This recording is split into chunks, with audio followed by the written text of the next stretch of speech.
Coffee and Cream on Hail Varsity Radio with Andrew Rogers and Damon Benning. It's consistency, being an everyday guy, being the same guy every day. It gets tough during the season. I just want to see what I'll be able to count on. That's it. Those guys that show up every day, those are guys who I want to go to war with. 3-0 to Mookie Betts with the bases loaded and a fly ball to left center field. It's deep, it's on its way, and it's a grand slam home run for Mookie Betts. Sal, a high drive, right center field. Tolia's back onto the warning track at the wall. Gone. Sal Freeland with a 3-run shot. And the Brewers all over the Rockies here tonight in game 1 of this series. And the pitch, a swing and a fly ball into right field. Drifting back is Carpenter on the track at the wall. Jumps up, and that is gone, a home run. Carlos Correa got that ball out into right field over a leaping Carpenter. Another 3-run homer. And the Twins are showing up, and then some early tonight. It is a 7-0 Twins lead. Here's the pitch. Swinging a drive to left field, high and deep, toward the pole. It is a home run. It hit the pole. The Red Sox walk it up, and a grand slam by Pablo Reyes. Can you believe it? His first home run as a member of the Red Sox. And the Red Sox win it 6-2, a walk-off grand slam. Another day out at the Pinnacle Bank Championship here at the club at Indian Creek alongside Ravi Lulla, Andrew Rogers. It is a fantastic morning.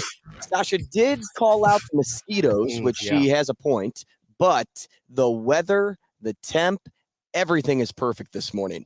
Yeah, we almost got off to a rough start with Shane there because he had my guy, my ex Mookie Betts hitting a grand slam to start the thing off, and I was like, okay, don't bring exes into the conversation. Well, listen, the Red Shane. Sox literally hit a walk-off grand slam last night. I was like, if you give me the Mookie Betts home run, you don't give me the Red Sox walk-off grand slam, I was going to feel some kind of way, but he made up for it. Come on, Shane. We're okay. We're okay. Hey, don't blame Shane. He's literally the one that does those. He's the person to blame. Okay. Go all in on our guy this early. No, it's 7:02. In there. No, he made up for it though, so we're okay. We got the Pablo Reyes. Gets her back on good terms. Yeah, we're good. Gosh, just a lot to get into on today's show.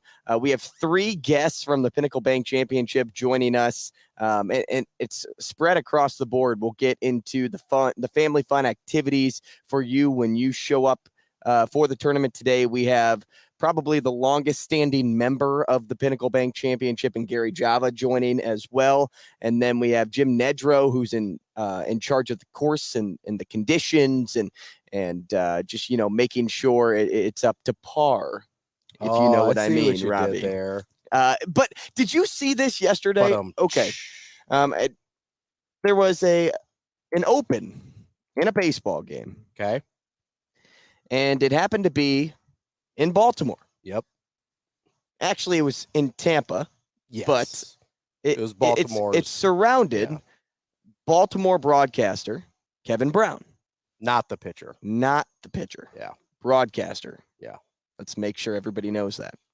So Kevin, and I forgot to send this to Shane. Oh, we're going to have to pull this up eventually. I'll send it to him during a break. But Kevin essentially was breaking down just the notes in the pregame, and you're giving game notes. You're setting up the broadcast. You're informing the audience of, hey, X hasn't been done in X amount of time, right? So just giving context. In this case, it was the series winning 2 out of 3 at Tropicana. Yeah, they hadn't won a series at Tropicana in a long time, like 2018 or something. Right. So he's informing them of all this. Nothing bad was said, and people probably know where I'm going with this if you didn't see the clip. But long story short, Kevin Brown was suspended. Yeah. And that was circling social media yesterday. And, the first time I saw it, I kind of thought people were kidding, because we've had a lot of cases, at least with baseball here recently, of broadcasters actually getting suspended or actually getting fired from their job. Looking at you, Tom Brenneman. And so I'm Oh, and there's a long drive to left by Castellanos. So I'm looking for something as I'm watching this clip. I'm listening for whether it's a racial slur, some sexual innuendo, whether it's just, hey, you took a shot at somebody and you shouldn't have, whatever it was. Accidentally swearing, something. I am listening for something and I don't hear it. So I'm like, oh, somebody's probably just kidding. Like they like Kevin Brown and they're just poking the bear, right? Well, then I saw a couple other people retweet it, repost it. And I'm like, all right, now I have to watch it again because I absolutely missed something. There's something here. Yep. So I rewatch it and guess what I hear? Nothing at all. Absolutely nothing. A professional buttoned up pregame broadcast. That's all you heard. That's exactly what I heard. I heard a broadcaster do notes ahead of a game. Yes. Share those notes, those said notes to the people. Yes. A graphic pop up on the screen so everybody in the truck knew that he was going to be talking about this one stat. And I believe the notes were published in the game notes on Baltimore's website as well. The exact information he was saying. Not only that, but he spun it into a compliment. He did. He turned it positive. He literally took a negative of, hey, we haven't done this in 6 years, 16 years, whatever it was. They were like 3-18 over the last 3 years in Tampa. And then goes, but hey, the way the Orioles are playing this year and the way things have been going here in Tampa, I wouldn't be shocked if today's the day. Something along those lines is what he said. Yes. So we actually did a compliment sandwich. So we started off with like they had already won 2 out of the first 3 and they were about to play game 4, right? Mm-hmm. So he started off with they've already guaranteed a series split, which was a positive. Then he goes into the context of why that's a big deal. And then he goes into the compliment of how well Baltimore's playing this year and how they're turning their fates around and how they could get their first outright series win in Tampa in X number of years, right? So it's not just that he spun it into a compliment. He started it with positive, got through the context of why it mattered, and then ended it with the kind of hometown broadcast spin on it, right? Mm-hmm. It was basically a textbook pregame notes reading. Like, that's the wildest part about this. Well, and what really makes me mad is, as broadcasters, like we take our job seriously. Sure. Yeah. We do the notes ahead of time. We do our prep work. Yeah. And if I were to know I was working for an organization that at the blink of an eye could just, snap their fingers and say, no matter what I say, no matter what I do, guess what? You did this so well. You were so professional. You're fired because you talked bad about us. I think I would sit back in this situation and laugh because and that's kind of my personality. I'm a laugher. If something's so ridiculous, I would just start laughing. But the Orioles should be absolutely ashamed of themselves. Well, and they should be ashamed because they're drawing attention away from an unbelievable season. Yeah, they're actually good. To go all in on a broadcaster that spit facts. Yeah, and he didn't even do it in any sort of like vitriol. It was so mild-mannered. And to finish out the context of the story, Baltimore suspended Kevin Brown indefinitely. And then there was indefinitely. Yeah, it wasn't even like, hey, 1 game, 3 games, whatever, which still would have been ridiculous. Like this is, hey, you need to go through a review process suspension. And like indefinitely is like we're trying to figure out the legal way to fire you without you suing us for wrongful termination, which I think he might have a case, guys, if he decides to go that route. I don't even understand any rational person, whether you own the organization, whether you're a fan, whether you're just a third-party observer like we are. I don't understand any rational person who can watch that, listen to that, whatever, and say, oh, he was dragging the Orioles. It's just utter stupidity. It really is. And like, listen, I understand. I've been on, we call them homer broadcasts, right? Like you're the home team, you're being paid by. Yeah, but you can be critical of your own team. Sure, right? Like I've been on those broadcasts before, so I understand there are, there's a lean, right? You're supposed to lean into the team that you're calling for and everything like that. And so I understand the context of what his job is. And even within that context, there was nothing there. Like not even a hint of, I wouldn't even have watched that and been like, oh, this guy is somebody who's unhappy with his employer. That guy looked like he loved doing his job, was doing his job incredibly well, and just this had to have blindsided him, right? Mm-hmm. There is no way while he's doing that broadcast or after he's doing that broadcast, because like we've probably both been there where you kind of say something on air and you're like, oh, that didn't come out the way I wanted it to. Oh, plenty of times. For sure, right? He probably didn't even think that. He's probably like, nailed the game notes. Let's go. Right? It just makes me laugh because of how ridiculous it is. This is prep 101. You take good and he did stuff, a great job. You take bad stuff. You inform your audience. You tell them how things are actually going this season based on what has happened in the past. You dig up history. You are just there to share information at that point. Yes. You're not calling a game. You're just sharing information. And then he still put the positive homer spin on it at the end. And then last night, so, obviously play-by-play guys, broadcasters, look out for each other, right? And so last night you've got the Mets broadcast, just going hard on Angelos, the owner in Baltimore. And then who was I can't remember his name, the Yankees guy, legend, old guy. Was it Michael Kay? Yes. Yeah. Thank you. Yeah. Couldn't get there. That's all right. But yeah, I think it was Cohen with the Mets broadcast and Kay with the Yankees broadcast. And they're just going hard on as Baltimore. They should. And you know what? They're old heads. Yeah. And they realize that there aren't enough good young broadcasters in baseball, and Kevin Brown is one of them. Yes, absolutely. And so are you really going to strip this away? You're going to run this guy out of town because he read the game notes because he told the truth? Yeah. And by telling the truth, it didn't even put your organization in a bad light until now? Yeah, the only thing that put the organization in the bad light was the organization putting themselves in a bad light by being overly, I don't even know if it was overly sensitive because there was nothing to be sensitive to.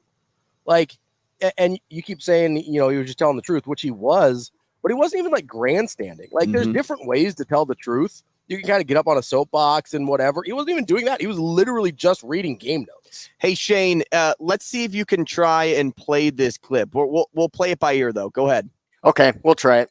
For the Orioles, Brandon Hyde has felt like this has been maybe the toughest ballpark to play in, but the Orioles have a chance to do something special today. They've already clinched at least a split in the series, winning 2 of the first 3, and they can pick up a series win behind Tyler Wells today. It's been a minute. The Orioles split a 2-gamer with the Rays in June. They had lost their last 15 series here at Tropicana Field. You have to go back to when our now colleague Brad Brock picked up the win in the series finale, June 25th, 2017, the last time the Orioles won a series here at St. Pete. Already got 3-2 at the Trop this year after winning 3 of 18 the previous 3 years combined. It is a stark difference, Ben, and it is not a bad Rays team. It's not like all of a sudden the Rays became slouches in the American League East. They've led this division every day, but now 2, and the Orioles once again are back alone in first place. Yeah. For the Orioles. Okay, here we go. I wrote down some basic notes that could have gotten Kevin Brown in trouble. It's been a minute. Okay. Which is actually underselling the fact that it's been 6 years. Right. Okay. Lost last 15 series at Trop Field. Literally just accurate. Fact. It's been since 2017, as you pointed out just then. And it's a stark difference knowing what's happening this year than what happened back in 2017. There's that. And then he mentioned they were 3-18 in their last 3 years at Tropicana. The only thing That's it.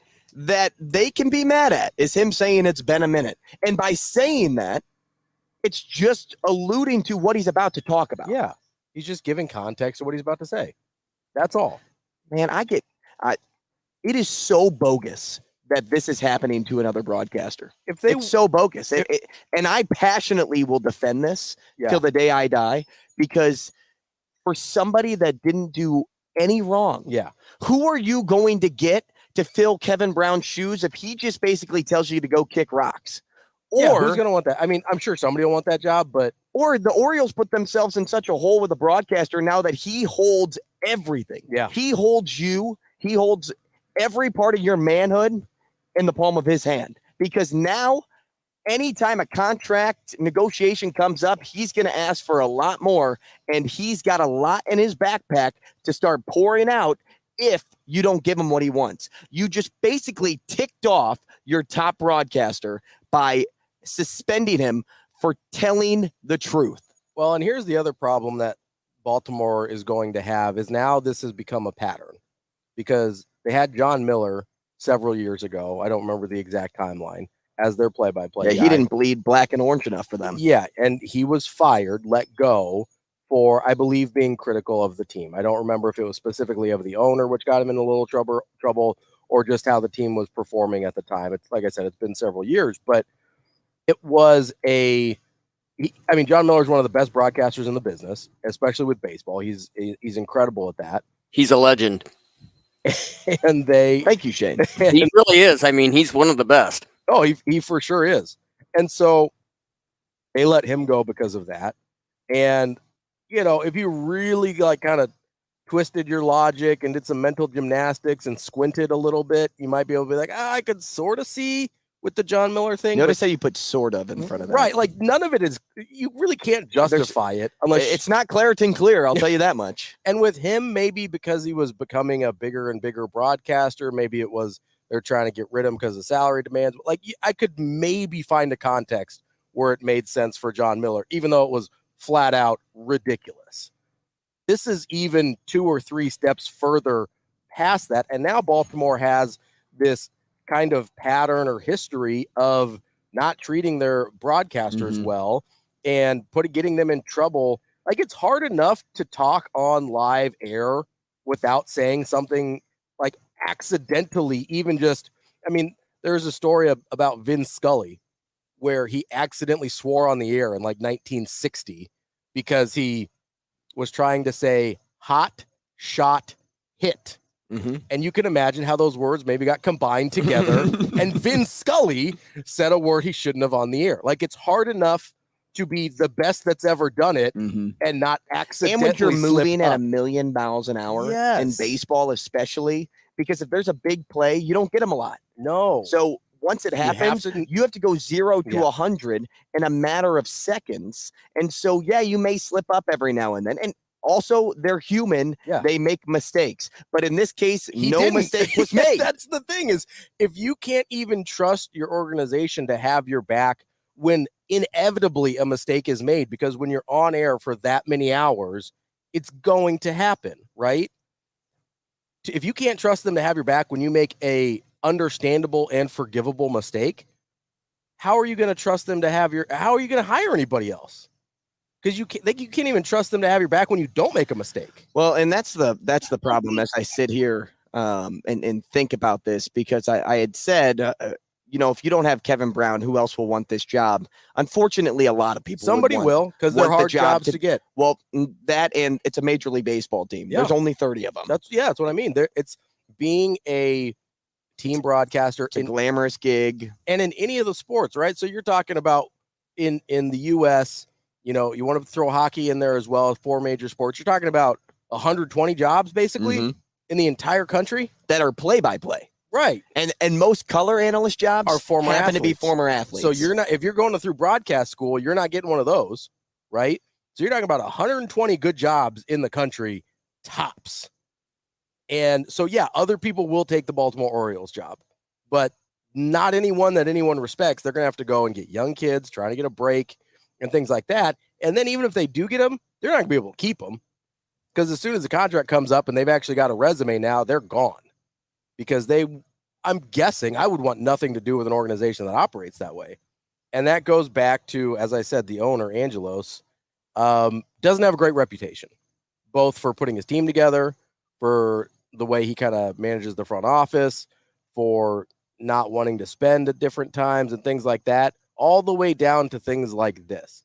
Like if you can't even get this part of your organization right, it's pretty easy to understand why Baltimore has struggled for so long. Has been in the bottom of the AL East. Because this is stuff you can control, right? You can control how well you treat the people in your organization. You can control things like treating your broadcast team well and treating your front office well. you can't always control what's happening on the field, right? You can do your best. You can put the best team together you can figure out, which he hasn't been great at that either, by the way. But I better watch out. He might come and try and indefinitely suspend me. Somehow, some way, he has part ownership in our company. He's going to buy Hurrdat so he can indefinitely suspend me. And then sell it back to Bill for the same price. Just so it's a wash. Owns it for like a week. But like, if you can't do the stuff that you can control right, and not to turn this into a Matt Rule thing, but if you can't do the stuff that you can control consistently well, then how on earth are you going to do well when things aren't totally in your control? Because let's be honest here. He has total control over this situation. He has total control over all of the things I talked about, treating the broadcast team well, not making ridiculous decisions about suspending guys over totally innocuous comments. What does this tell you about this man? He's rash. He doesn't think irrational, before he petty. speaks. He's petty. Yeah. Like there are so many things that will turn you off, not only as an employee, potential of this person, employee, but also an athlete, a player. Yeah. If I got drafted by the Orioles and I knew this guy was leading the charge, I mean, would I respect the man? Probably not. Or, I mean, like I get that Baltimore is not a huge free agent destination, but he's not helping them out any either. But I'll tell you what, though, this year, he's fortunate nothing happened before the trade deadline.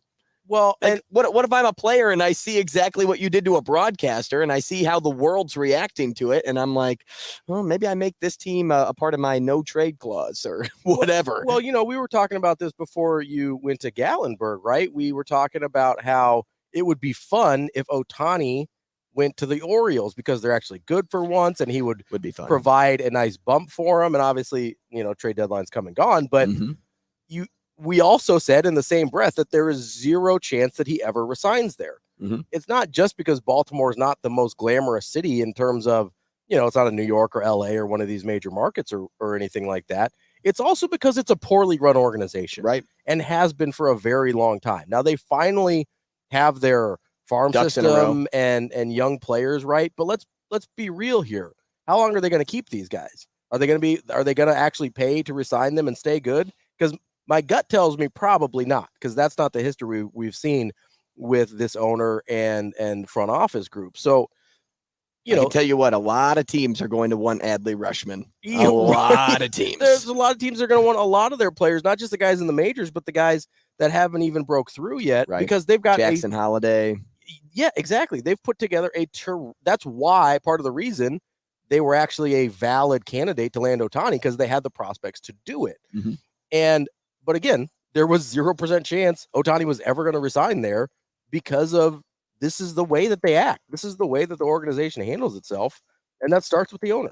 All right. Well, let's completely change gears now, because Ravi and I are going to step off our soapboxes.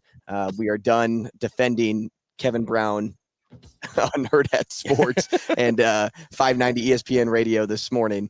But that's not to say that it won't continue on Twitter later on today. We will get into talks about fall camp. We heard from Evan Cooper, Ed Foley, some of the special teams member, Isaac Gifford. We will talk Pinnacle Bank Championship coming up at the half-hour marks of the show. We'll get back into conference realignment. Just a ton more to get to. Brandon Vogel, Mike Schaefer as well. Stick around. More coffee and cream after the break. Rogers and Benning will be back in 5 minutes.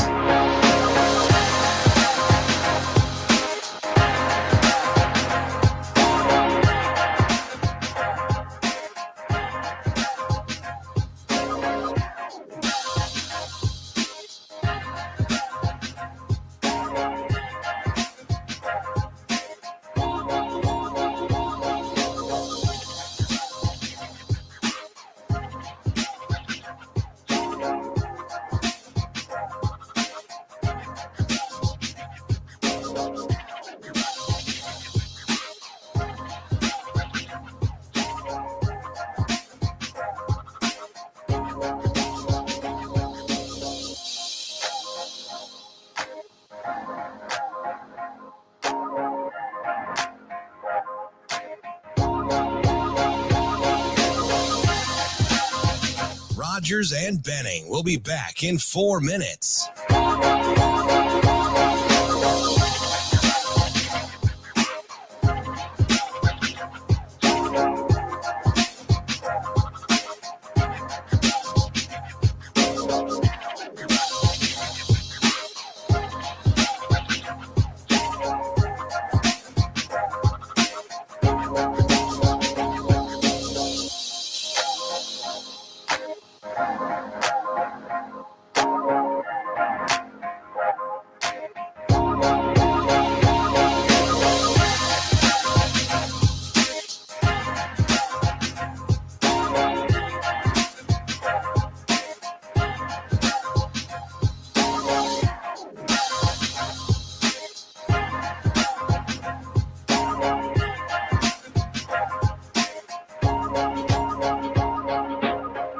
Rogers and Benning will be back in 3 minutes.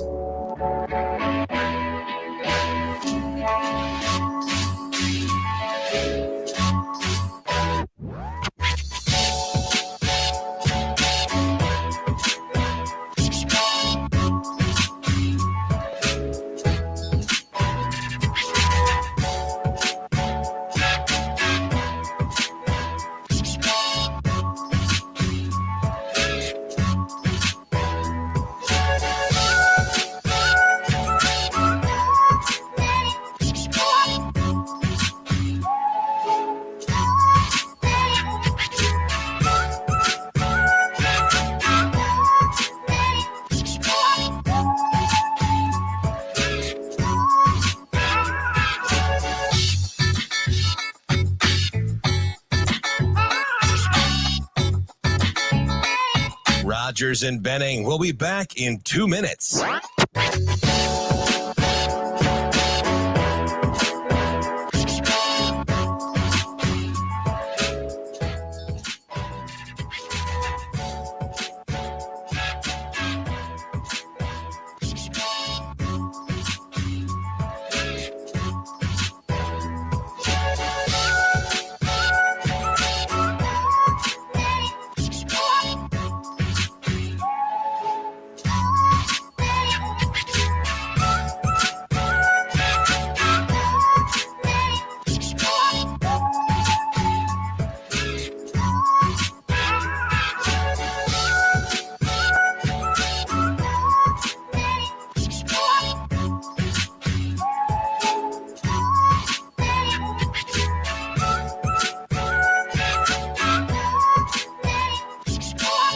Rogers and Benning will be back in 1 minute.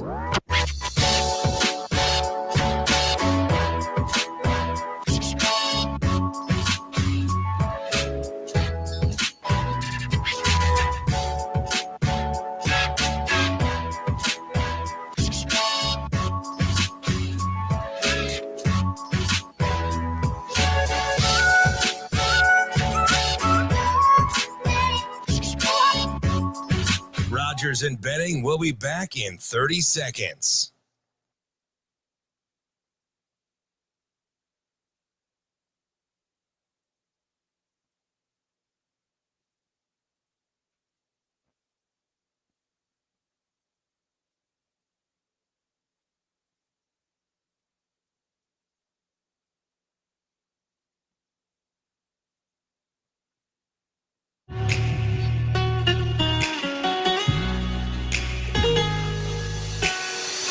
Coffee and Cream with Rogers and Benning on Hail Varsity Radio.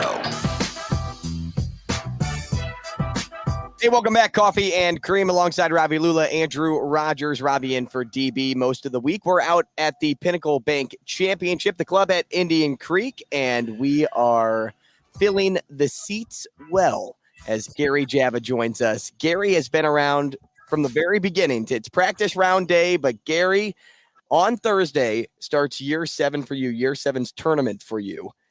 It'll be our 7th Pinnacle Bank Championship presented by Aetna.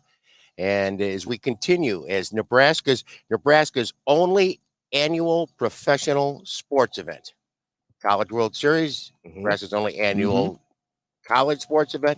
We are Nebraska's, from the Missouri River to the Wyoming border, Nebraska's only annual professional sports event.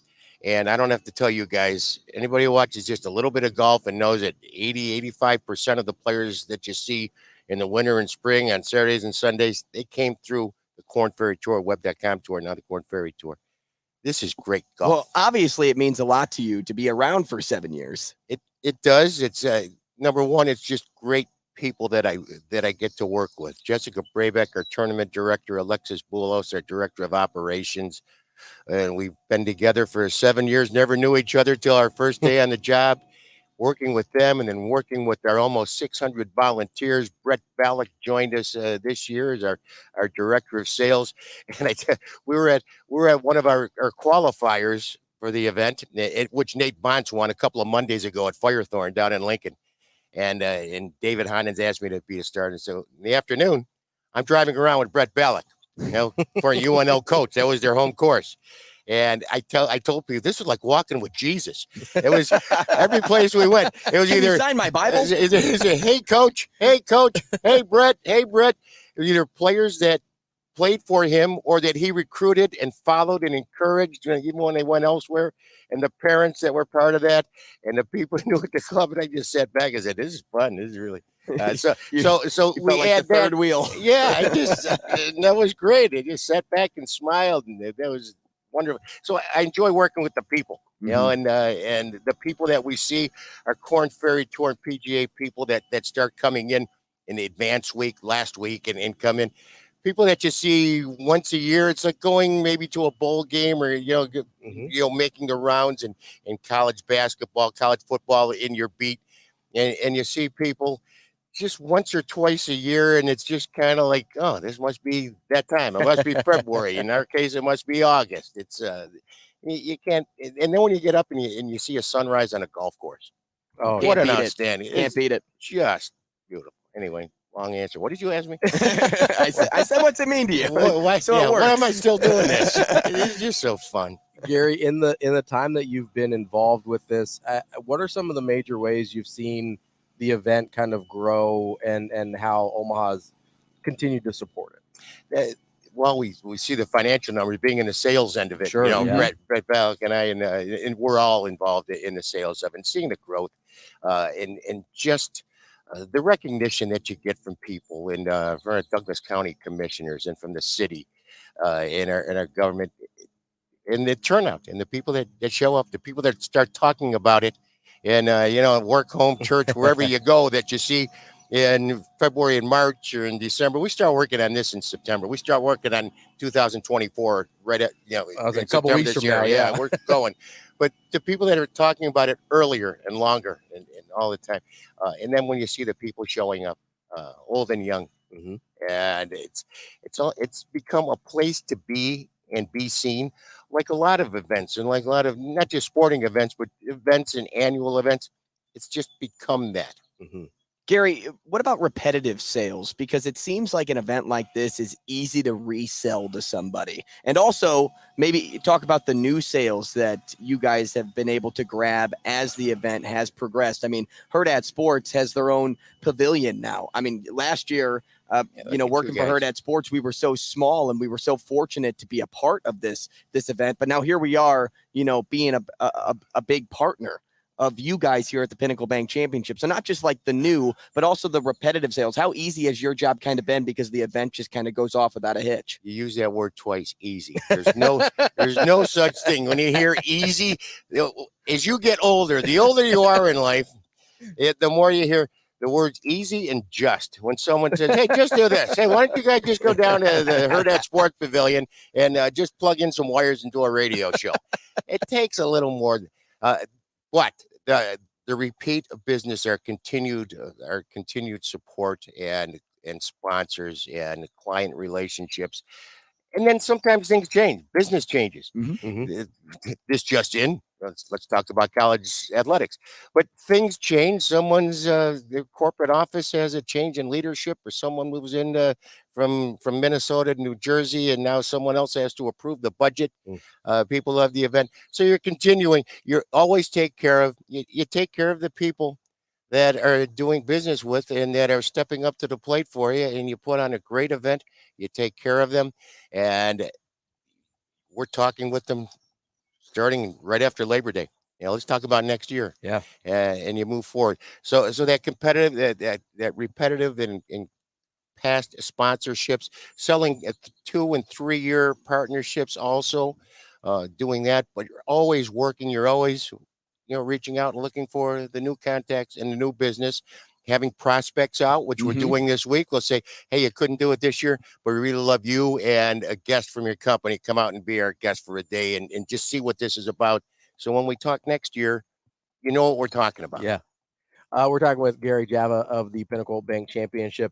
Gary, how much, I know you mentioned you start working on this basically as soon as it's over for next year. You give yourself maybe a little break there, but September, you're back at it again. How much are you actually able to enjoy the Thursday, Friday, Saturday, Sunday of the tournament, because you do work so hard all year to get this thing put together? Do you Do you get a second to breathe and kind of just take in the tournament while it's actually going on? Great question. And yes, but never enough. Sure. I was going to say, Gary, I don't think you ever breathe. Yeah, the best, at my age, it's kind of important there. And maybe not for you guys yet, but you'll find out. I better not see you walking around with an oxygen tank or anything. I used to make jokes about stuff and health conditions. I can't do that stuff anymore. But no, you do get a chance. You know what? One of the most fun parts, and I was telling, this is Brett Ballott's he's been with us for a year, but his first tournament with us. Mm-hmm. And I say one of the greatest times we're going to have is when we can go up into the Hurrdat Sports Pavilion, NMC Rental Pavilion, of course, Life, and we can go see our sponsors and our friends and our corporate partners and just visit with people and watch them and visit with them as they're enjoying professional golf. Is everything okay? The food good? The drink good? Everything all right? The service, you got this? Good. And how are you folks doing? How's business? How's it? Hey, and they introduce you to some people and just meeting people and at a great event who are having fun. Yeah, absolutely. Now you talk about the good times, Gary. Tell me your favorite moment over these last 7 years. Like what do you like fall asleep to? Well, what are the sheep bouncing over in your brain? When you favorite moments, when people say favorite moments in our previous 6 years, I'll say one of them, and he'll be out here this week. David Skins, sure, won his. David was our second winner, third winner, and it was his first professional win. We were also his second professional win. He missed. He didn't play during 2020. And we did play. We're fortunate enough, late enough in the season, we were able to play and hold pro-ams. God bless our sponsors for stepping up to the pro. But David, he came here and won his second tournament, and he's back here. And there's so many nice people that you run into, and I won't say especially in this sport, but in this, there's just so many nice, grateful players and staff, and out of all those people, if David isn't first, it's a tie. It's 1A through 1T. David Skins is one of the nicest, most grateful people. He had been away from here. He hadn't been back here for 2 or 3 years. He walks up on the first tee box for a pro-am during our Monday and Wednesday pro-ams. Here comes Jessica Brabeck, Alexis Boulos, who hadn't seen her in a few years. Just big hugs. He stopped, walked off the tee box. They were glad to see him. He was glad to see them. And then the night before, after his third round, the night before he won his second tournament here, his second Pinnacle Bank Championship, he's out in the practice range by himself. After he finished late, he was in a late group, and I just sat back and it's like going back in the cage. I didn't want to interrupt him, so I just sat there and watched. And he turned around and looked. I said, "Just keep doing what you're doing. I'm just watching."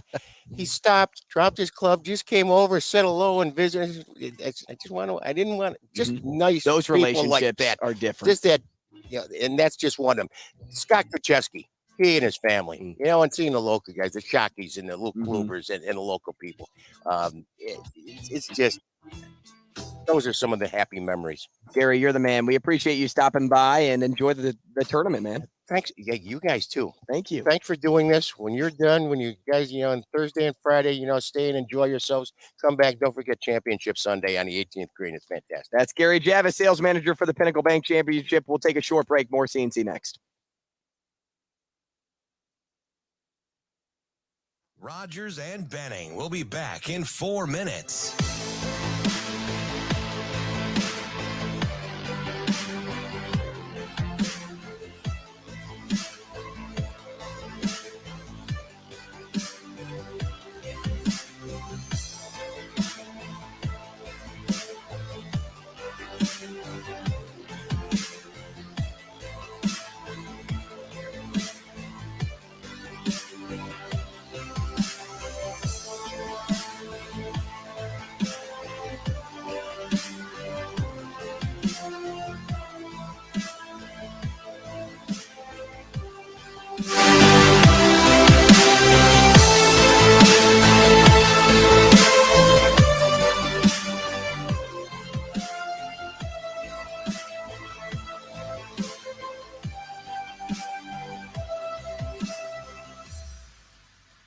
Rogers and Benning will be back in 3 minutes.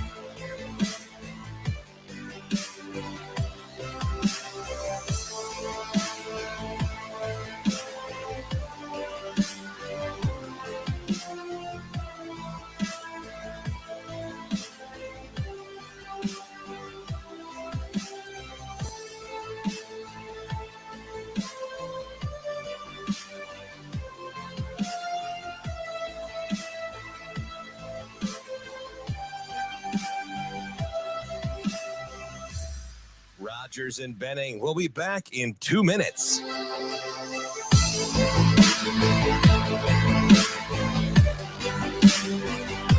It's just really taking pride in being a leader in the DB.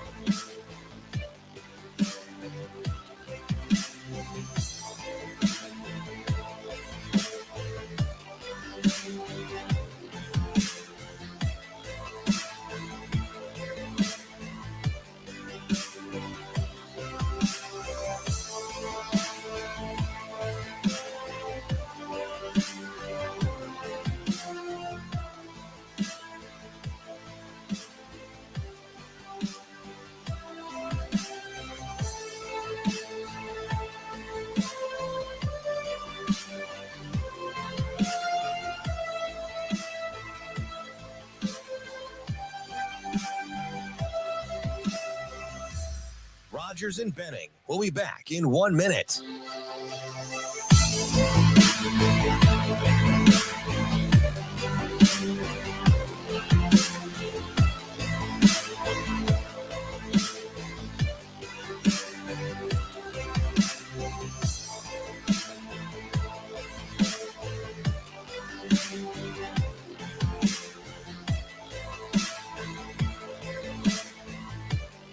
Rogers and Benning will be back in 30 seconds.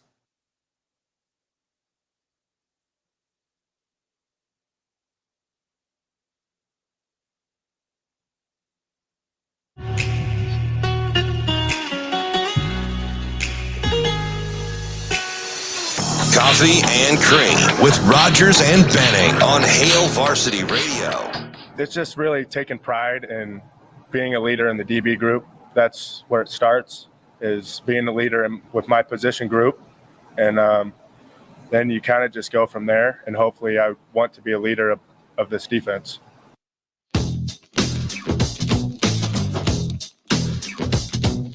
Well, if you like hearing from the guys and the coaches from fall camp, you will definitely love In the Deed the Glory Memorial Stadium that's produced by Nebraska Public Media coming up on Sunday. That's this Sunday at 7 p.m. Central Time on Nebraska Public Media and Facebook Live.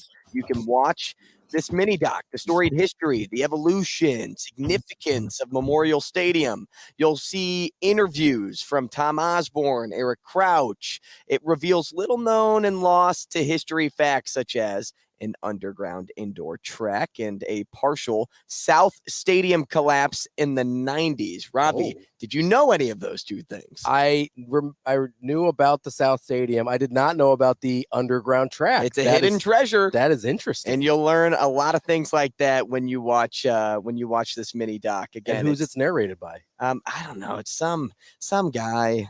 Come on, man. Oh, yeah, that guy. Damon Benning. That's who it is. I know him. He sits here every now and then. He's the tailback. He did take a shot or two on Twitter yesterday of, does Damon still work? Is he still a part of this show? Yes, he is. He's just out coaching. So he's got those fall obligations, which, is weird to me. It's because it's not like they're state champions or anything. Like, oh, wait a second. They actually are. They are. Yeah. Oh, forgot about that too. Well, anyway, let's talk about fall camp.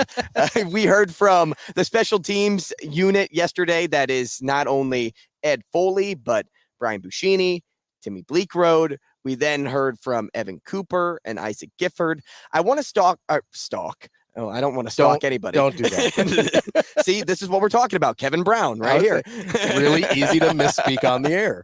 I want to start with the special teams unit. And, it's a good segue away from West Side football and Tristan Alvano. Yeah. And the battle for kicking duties taking place in Lincoln right now. We heard from Coach Foley, and he says the kicking job is wide open. But I'll tell you what. I don't think there's a snowball's chance in hell that this job isn't Tristan Alvano's. Oh, really? I don't think so. And here's why. This dude is an absolute gamer. This dude is going to be the next big thing that you watch on Sunday, kicking game-winning field goals. That's Tristan Alvano. He's got the mindset of a true gamer to where he doesn't get fazed by anything. Sure. And now I don't want to just fall back on, well, yeah, because he did it in the state championship game and, he kicked the game-winning field goal. No, I watched this kid last year. I watched him. I don't know if it was a state record or a school record. It was one of the two. Home playoff game. And he kicked like a 60-yard field goal. And it was probably good from another 5 to 10 yards. Sure. Yeah. Like it was an absolute bomb. Huge legs. Do you know how far, like if you stood on a football field, Robbie, you know how far 60 yards is? It's very far. To the goalpost. It is very far. And how small of a target that you're aiming for. And he can just punch it right on through. Yeah. That's just him. We saw him in fall camp already. A video from Adam Kruger come out. Yeah. And it was him kicking a 50-yard field goal that was probably good from another 10, 15 yards. Now, I'm not knocking Timmy Bleekrode because he's a great kicker. He was great at Furman. He embraces competition. Yeah. He will be a true competitor for this spot. But if you're looking for somebody, not only to develop, but the best player in the room, it's Tristan Alvano. The moment is Tristan time. Look, I'm going to lay this for you right now. Do you remember a guy by the name of Sam Cook? Mm-hmm. Do you remember a guy by the name of Alex Henry? Mm-hmm. Yeah, Alvano's better. Okay. Tristan is better than both of them. Okay. He's Justin Tucker 2.0. Okay. I'll take my shot right now. You just wait. That's Tristan Alvano. He'll get the job. That's my call. Yeah, I mean, I don't doubt his ability at all. Obviously, we saw it at the high school level here in Omaha, and across the state during the state championship. I wonder how much they'll lean on the college experience of Timmy Bleekrode. That to me, and maybe early they will. Right. That to me is something they probably. I don't think they'll undervalue his experience.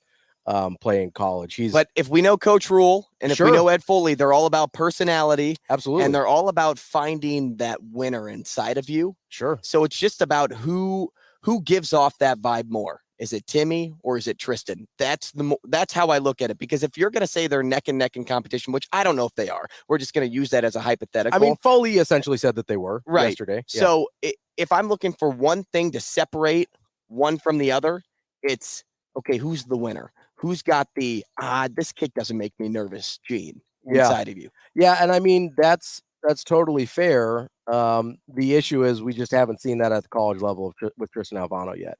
That doesn't mean it's not going to be there, but obviously there's an adjustment. So, I mean, if all things being equal, you're probably looking at, obviously, intangibles making the difference there. I do think Ed Foley said, hey, it's really easy at kicker because we evaluate basically, hey, these are game kicks. These are the kicks you're being evaluated on. So at the end of the day, we're basically making the decision on who makes more kicks, which is a pretty good and easy metric to judge kickers by. Let's say it's dead even, though. I think you're going to look at you're going to be trying to decide between the mindset that Tristan Alvano has shown as a high school kicker, which he's been incredible and incredibly impressive at, or the mindset that Timmy Bleekrode has shown as an experienced college kicker. So there's going to be a balance there that they have to figure out what they value more. But regardless of whether it's this year or next year, I agree Alvano's going to be a terrific kicker. I just don't know if it's going to be immediate. Yeah, I don't know if it's going to be this year or if they're going to let Timmy Bleekrode. Because that's the other thing is it seems like they're both bought in a way that you would want them to be. So I don't think that'll really be a deciding factor. What I do like about that competition, though, is when you're listening to Timmy Bleekrode talk about the competition with Tristan Alvano, which they're like 6 years apart in age. So I think he was he the one that kept calling them kids? The rest of the no, that was Buschini. Oh, it was Buschini. Okay. It's like, I just love the Buschini looks like he's like, Alvano only hangs out with the freshmen. Yeah, it's because the other guys are like 24, 25. Right. Buschini looks like he's got a mortgage. Like he looks like a CPA. He does. I like Buschini. I do too. I love him. Every time he stands up there and then he just smiles. Do you ever find yourself just smiling before things kick off? I just look at him and I'm like, I would trust him to handle my 401k. I feel good about that. Yeah, I don't know. I don't know him enough to let him do that, but I can see where you're going. He just gives off that vibe. Yeah, but here's what I think about too with Alvano and Bleekrode, because if you want the best player to do it at the end of the day, I set aside age, I set aside experience, because if I'm Bryce Harper coming into the league and I play the outfield, but your right fielder just hit 278, right? He's a good player, but everybody else hit 300. Okay, so just for the sake of this, you have to put Harper in right field. Well, because of the talent and the prowess of him coming up, you're going to put Harper in right field, whether he has the experience or not, because you know that you can develop him faster to be great for a longer period of time. And that's how I look at Alvano in this instance. Sure, and I understand that, talent-wise, Alvano's probably got an edge on Bleekrode, but again, I think at the end of the day, it's going to be about just who makes more kicks in fall camp, and we just don't know who that's going to be yet because we've still got a couple more weeks. I think Ed Foley said he'd love to be able to tell the guy that's going to be the starter a full week in advance so they have the time to prepare for Minnesota mentally. But that means we've got a couple more weeks of them figuring out and taking kicks and racking up their numbers in fall camp to figure out who's going to be the guy. And listen, it very well might be Alvano. That wouldn't surprise me at all. But I'm not writing off Timmy Bleekrode yet, just because, from what we've seen from him in past years and from what Ed Foley said about where they're at right now, it seems like it's a dead heat. And I'm kind of got to take him at his word there. I will say the one thing that I like is that they're in competition with each other, but they're not necessarily competitive against each other. Right. And that's the experience of Bleekrode and the maturity of Bleekrode. And that also shows quick maturity from Alvano. I also think it's kind of the atmosphere and the culture that is set up for them. Yeah, that Matt Rule is instilling within the team.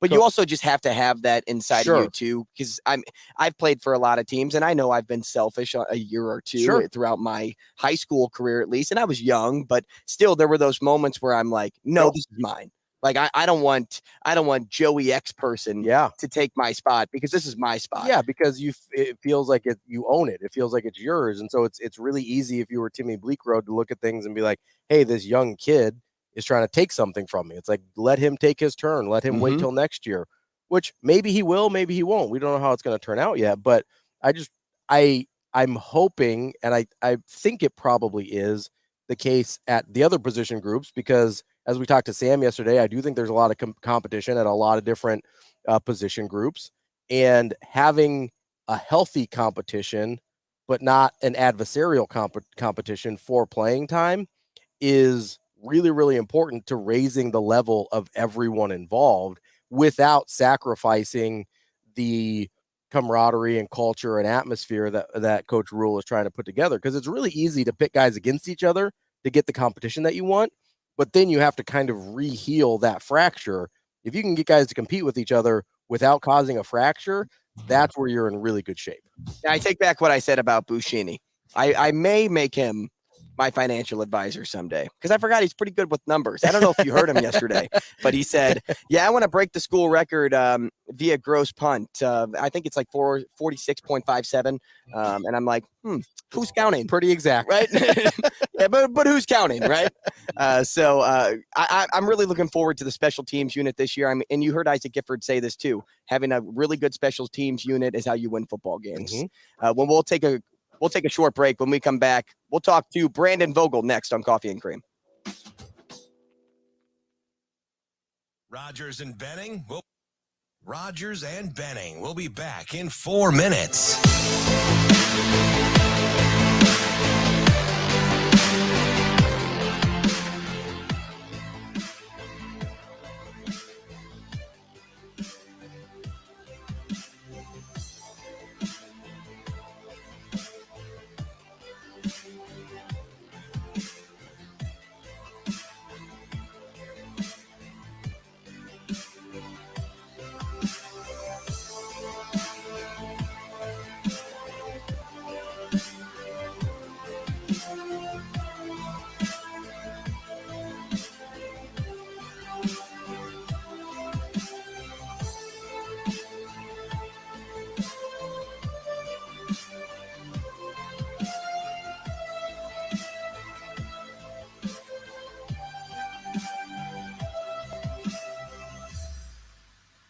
Rogers and Benning will be back in 3 minutes.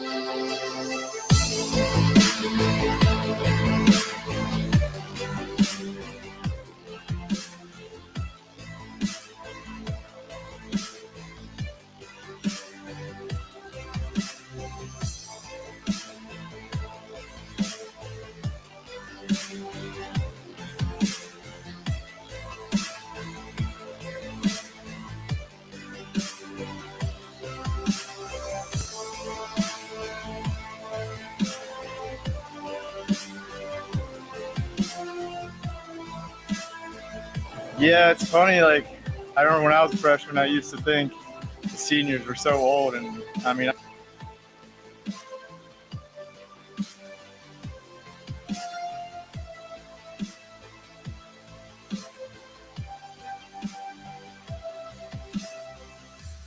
Rogers and Benning will be back in 2 minutes.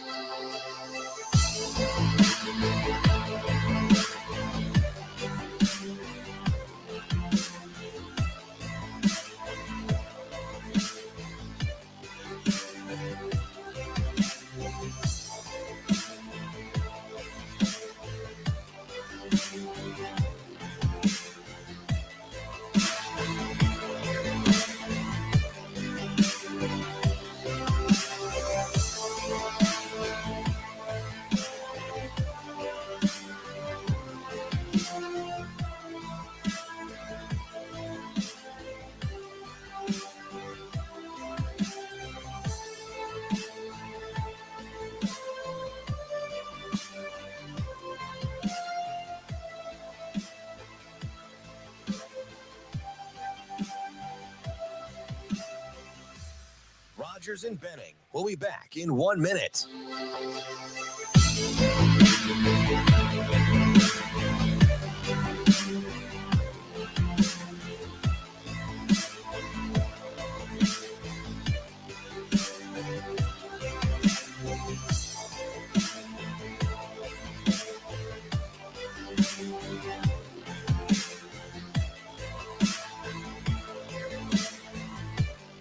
Rogers and Benning will be back in 30 seconds.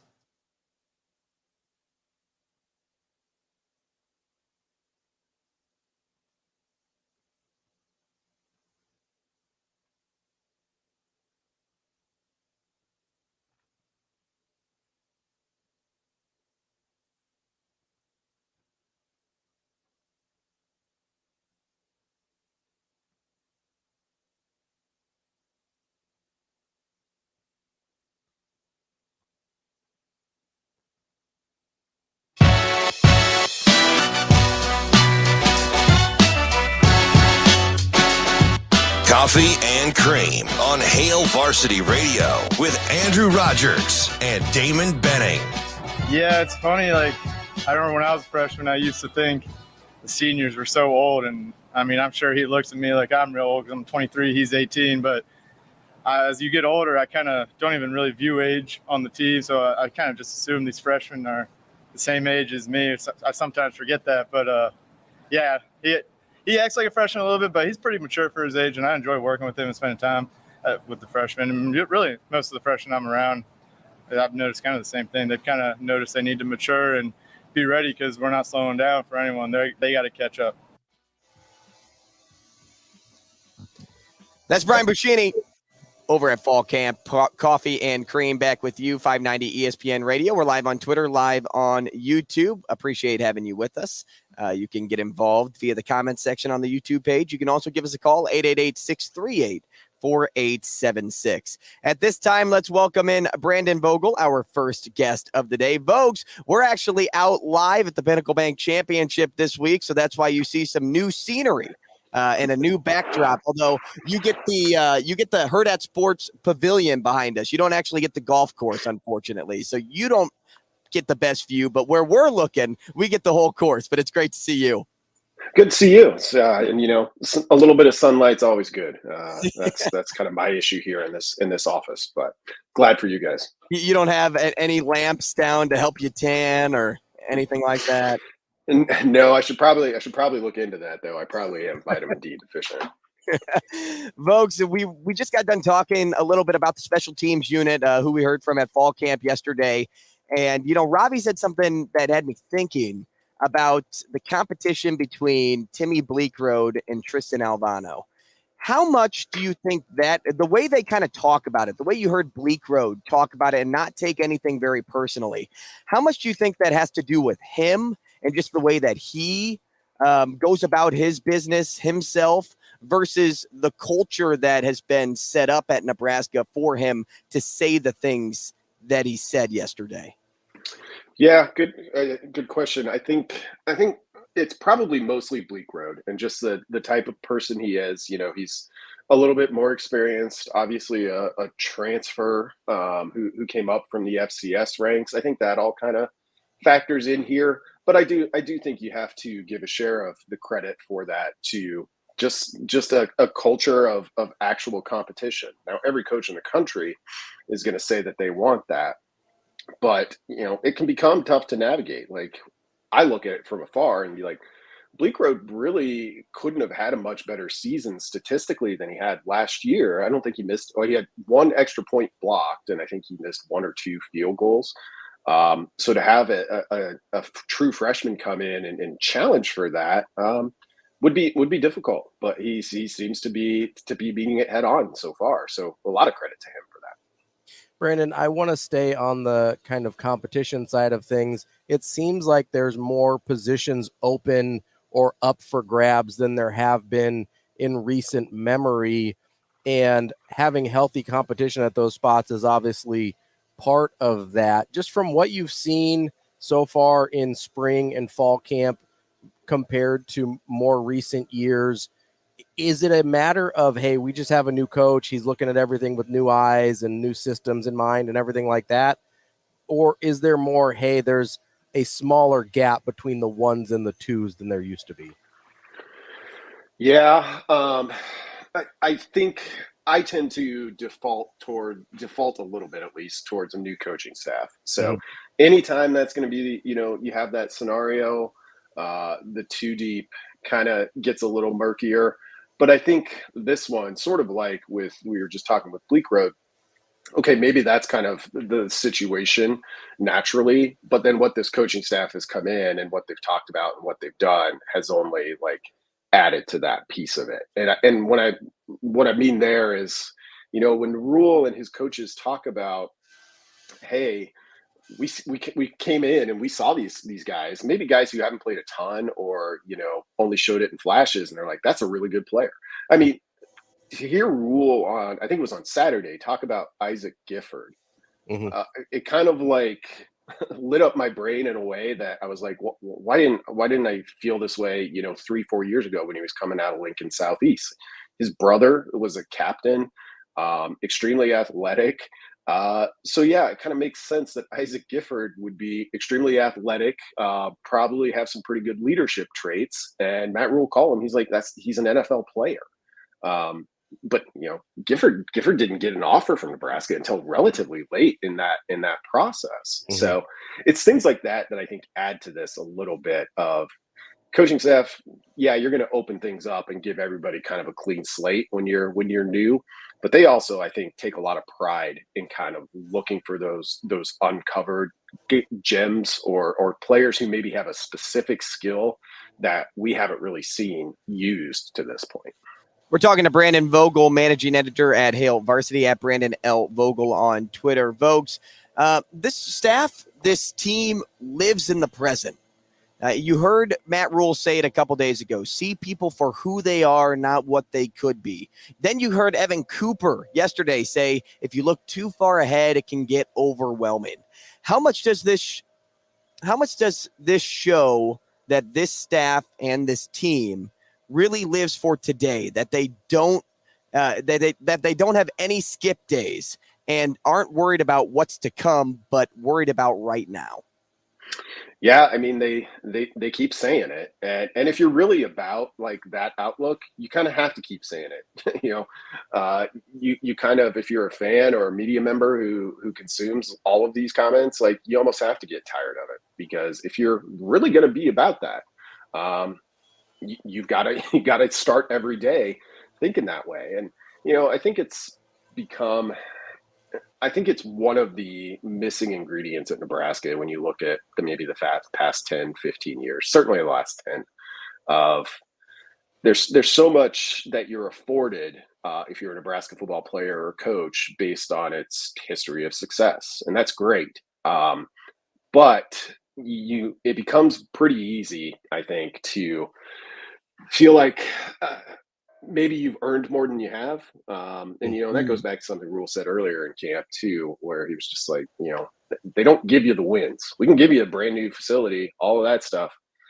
They don't give you the wins. And it's hard at a place like Nebraska to keep sight of that, I think, as simple as it sounds.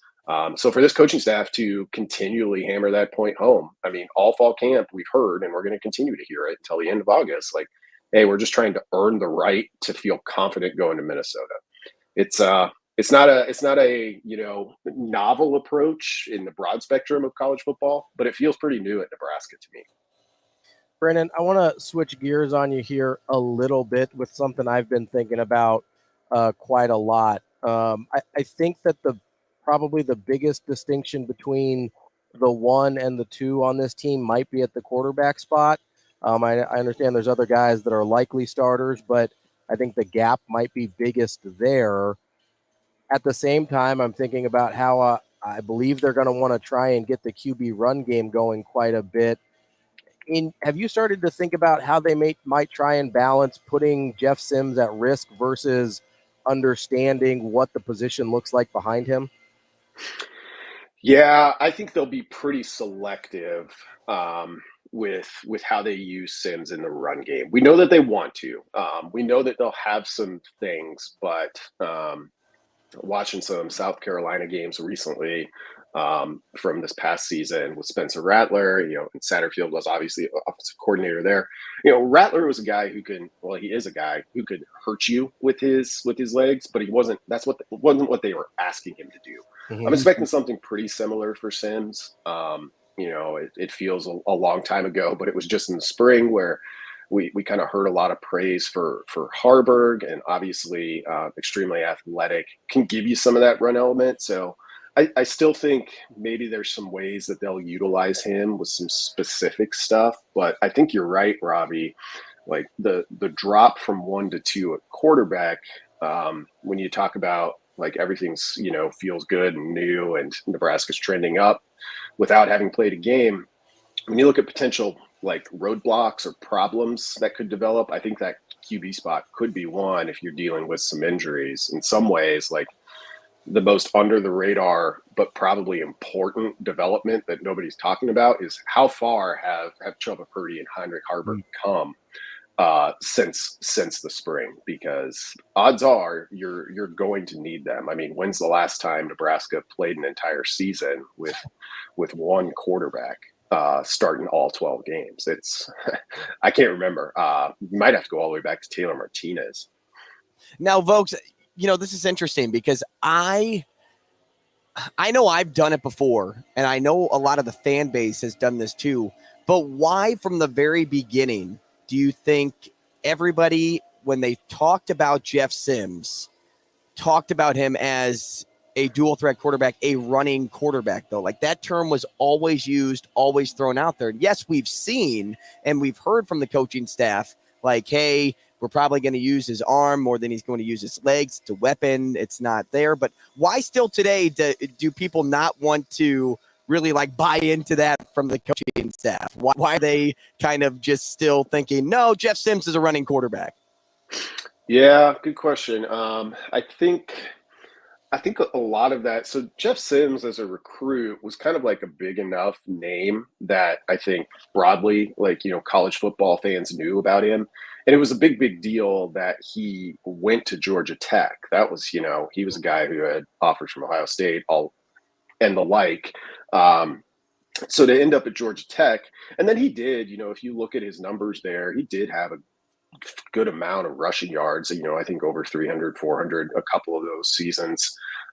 But at Georgia Tech, because of him being one of the best recruits I think they've probably signed in the past 20 years or so, he had to be a little bit of a dual threat. He was their main offensive threat for most of those seasons. So I think those two things combined, he kind of came in as a dual threat guy to the point where, when Rule or maybe it was Satterfield started talking about him as a legitimate pro quarterback prospect, it's kind of like, I was like, yeah, I guess I hadn't really thought of Jeff Sims in that way. And I didn't watch a ton of Georgia Tech, but definitely caught a handful of games over his 3 seasons there. So I think it's a little bit of that. Like, people don't talk about his arm talent, but the coaches do. They talk about it quite a bit.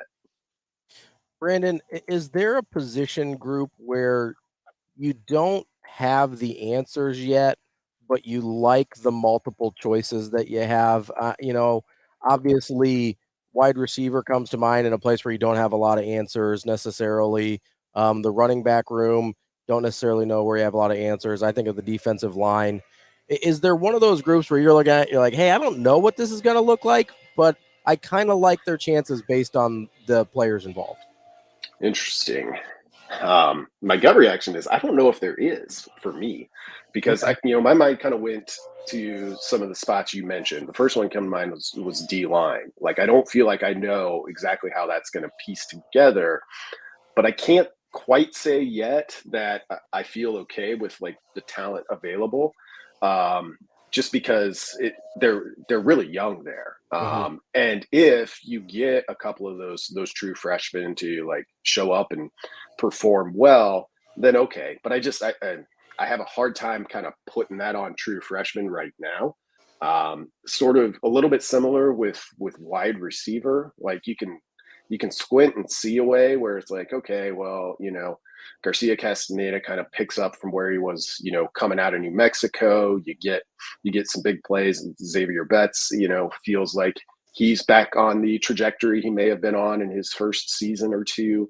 But it's just it's a lot of ifs at those two in particular.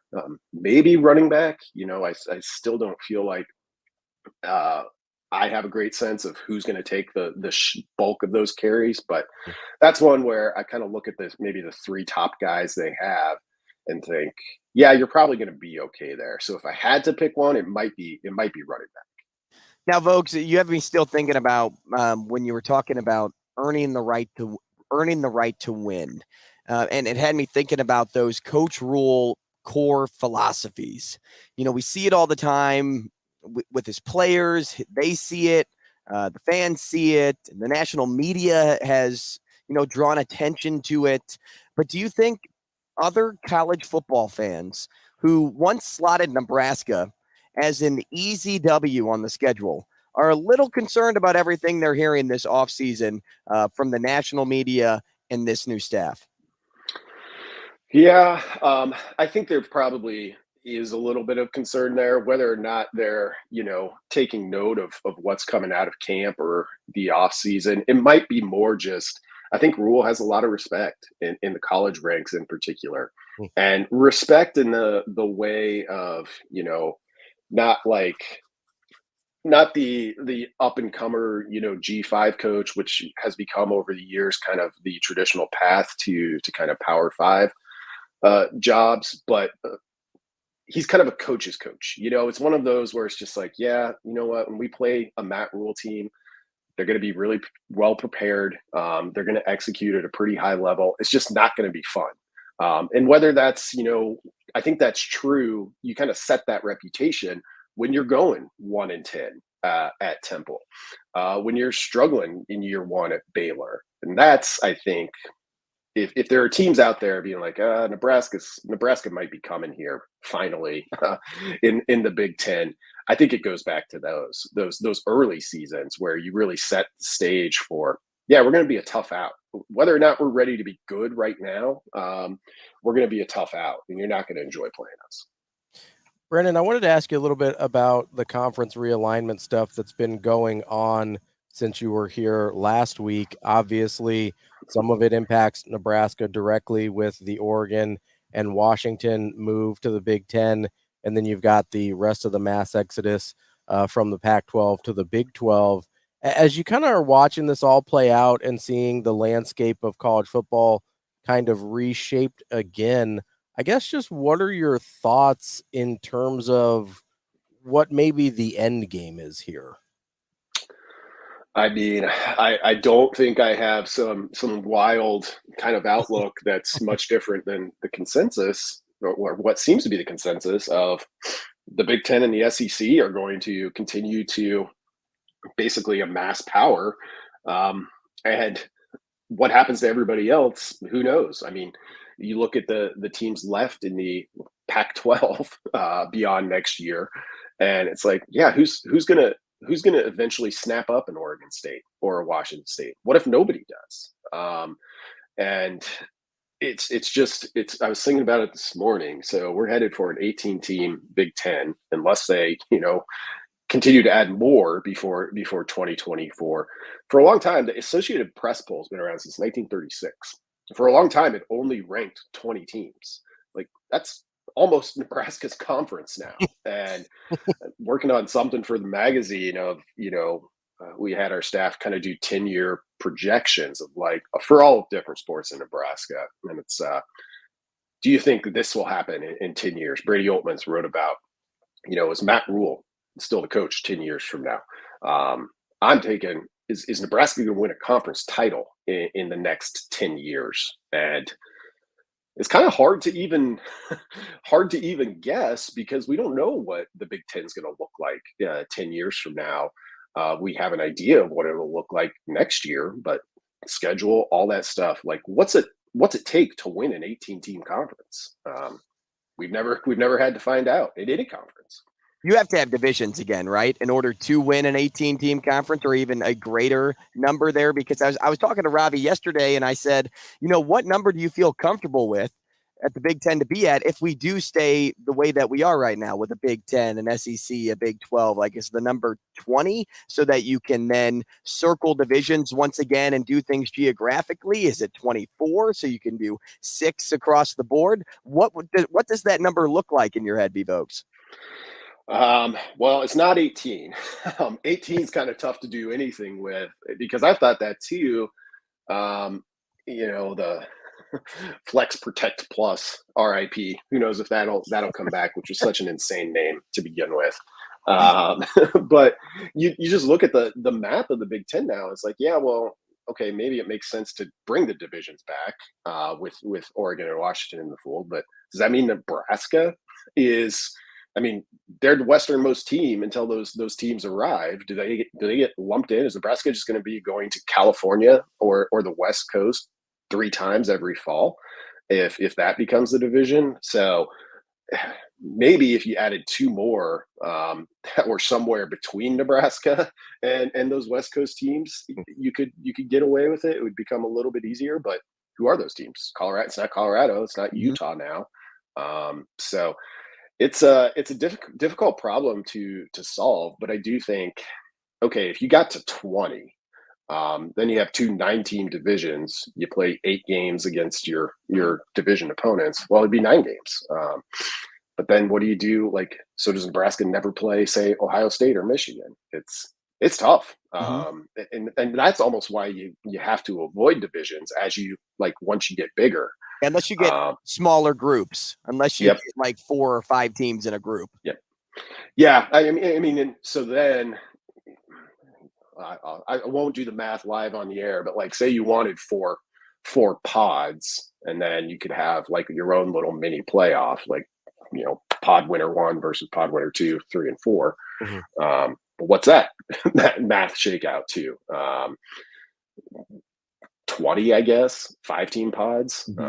So yeah, 18, whatever it is, it ain't 18. I guess that's all I know at this point. Brandon, you mentioned one of your predictions in the magazine of will Nebraska win a conference title in the next 10 years. Don't ask him to spoil it. Well, now, I'm not going to. I just want you to maybe talk about here, because it piqued my interest.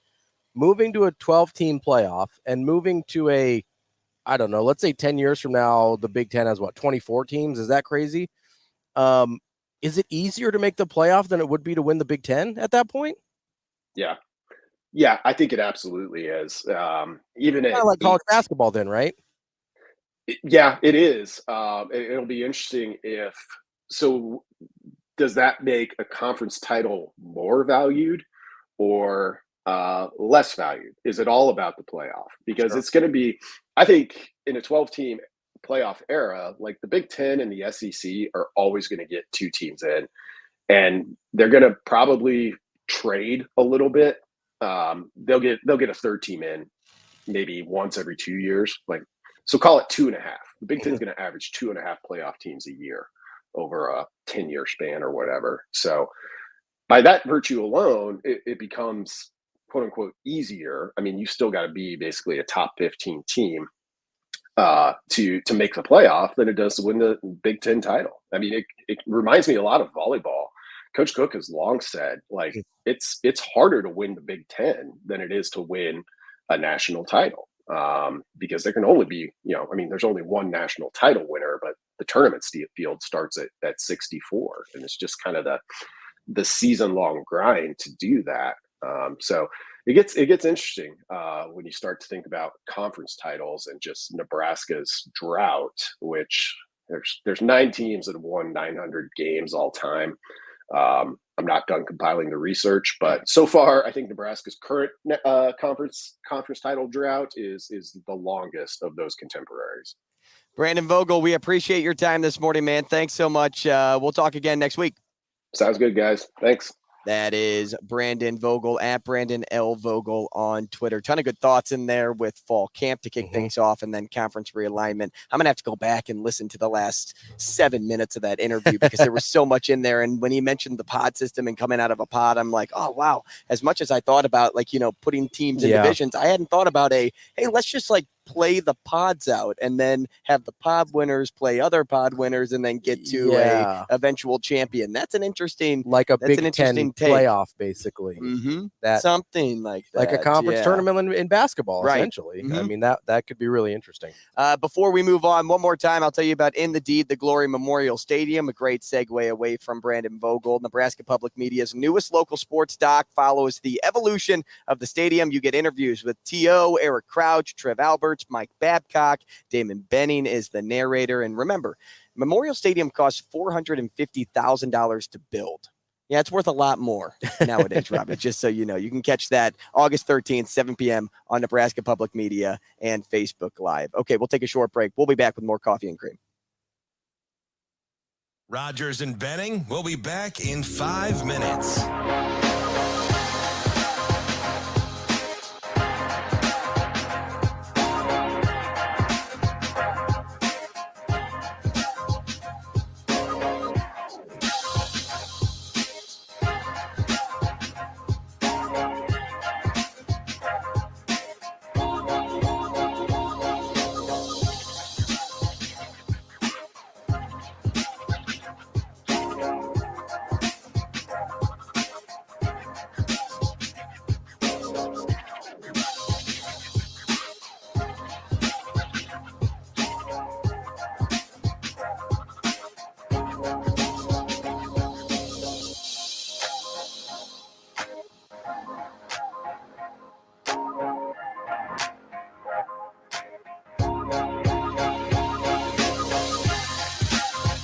Rogers and Benning will be back in 4 minutes.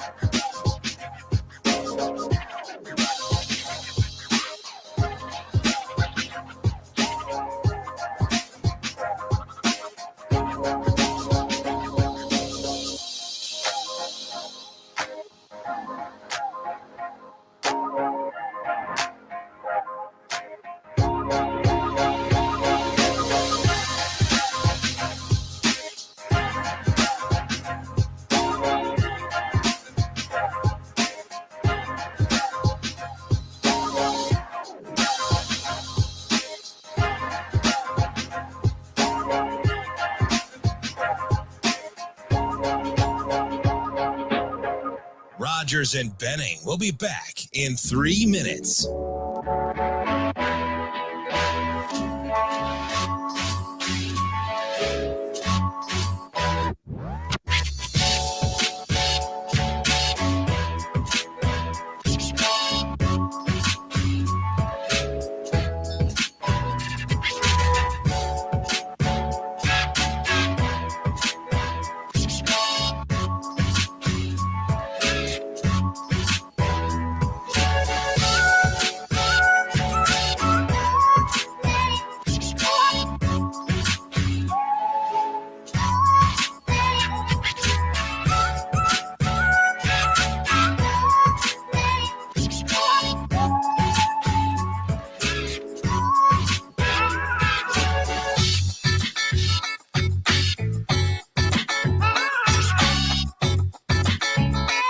Rogers and Benning will be back in 2 minutes.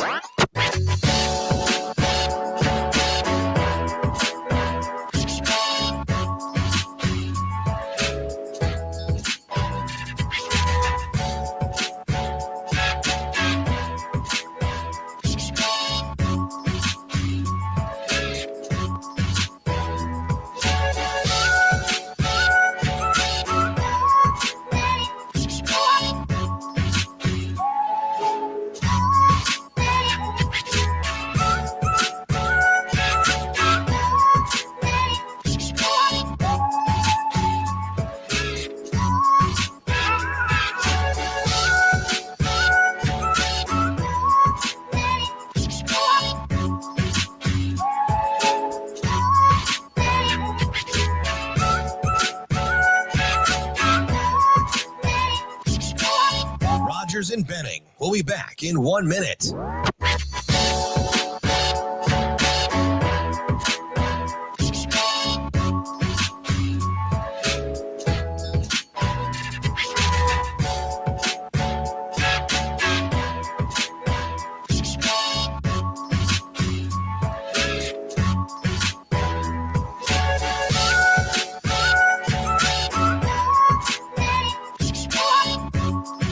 Rogers and Benning will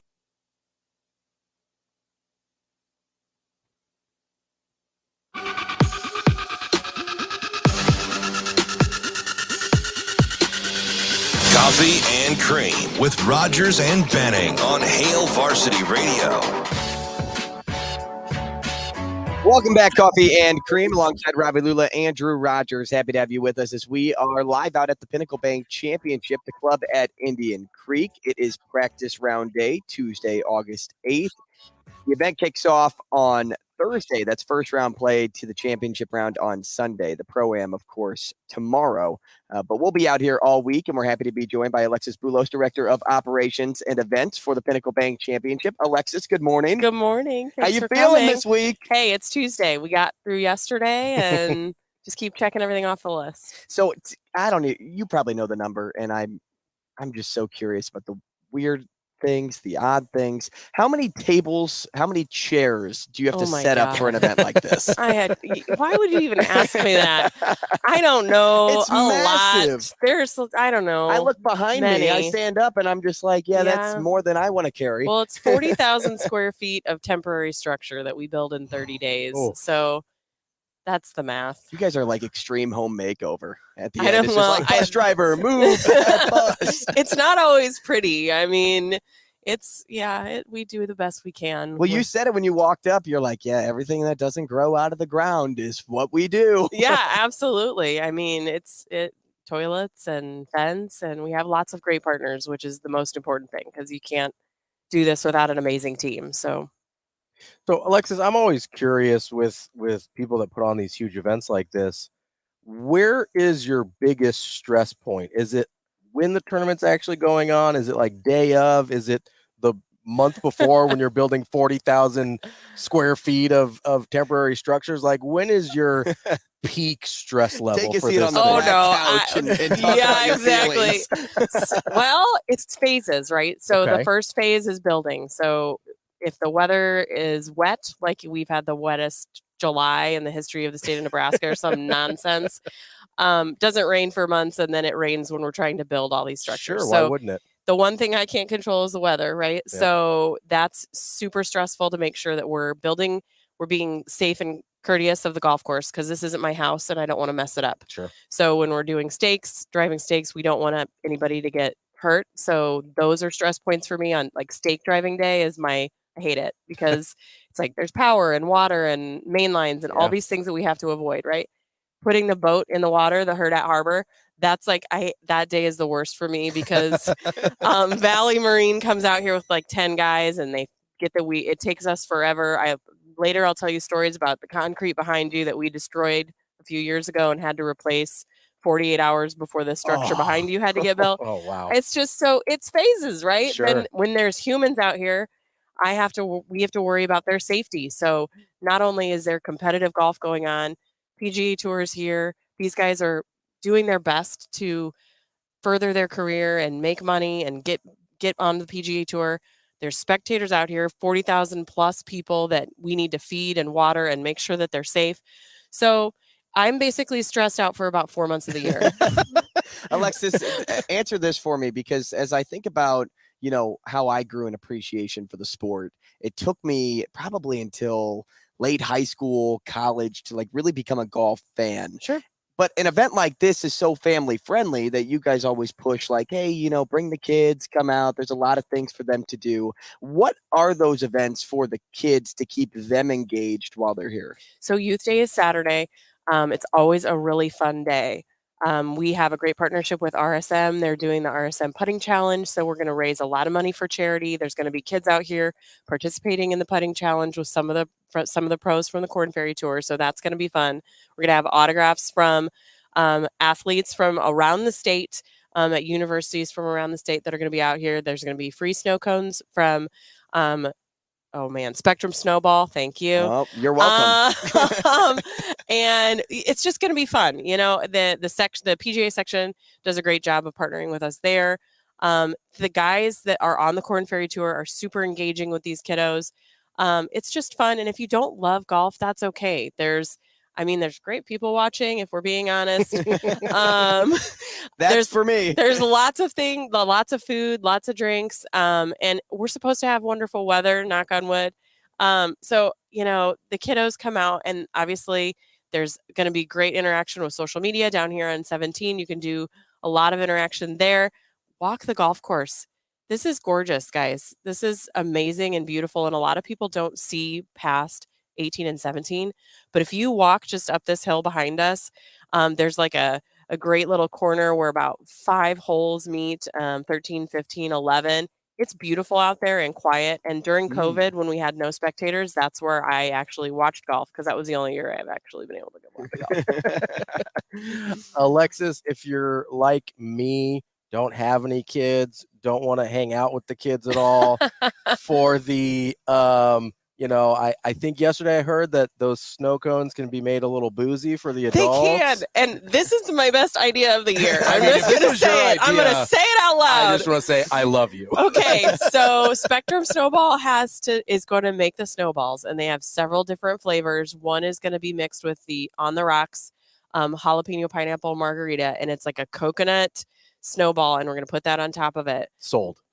There's also an espresso martini one that they're putting on their mudslide flavored snowball. And then we're putting them in a cup, and they're going to have a straw because they get a little more like a slushie. I'm telling you, that's going to be the best thing out here. If you don't have the kiddos with her, even if you do, your kid gets a free one on Saturday, and I'm going to get mine, and it's going to be great. That's where you can find me. Either that, or we've also got our Patron Zone over here. We do. Yeah. The Patron Zone is open to the public. KPMG Fan Zone is open to the public. That's right. Going to be up on between 9 and 18. There's great food from Mouth of the South, Jams, Oklahoma Joe's. So there's lots of stuff out here for people to eat and drink and have fun. And it's just a great 4 days. It's a wonderful event for the community. We get lots of volunteers from outside of the state, and it's just fun for everyone but our staff. Alexis, outside of the alcoholic snow cones, which is your brilliant idea, what other brilliant ideas did you bring to the table this year? Oh, geez. I don't know. You guys moved the parking lot, right? You don't have, the PGA stuff all set up. So everything is always changing, right? So we always try and get better. The structure behind you has never been the same thing twice. The structures on 18 have never been. We try to just tweak and make things better for functionality. Snowballs this year, we had our Pro-Am party at Barnado on Sunday night, which was fantastic because sometimes we have it at the golf course and then you have to worry about rain, and our staff then has to kind of focus on that on Sunday night. So that was a great idea.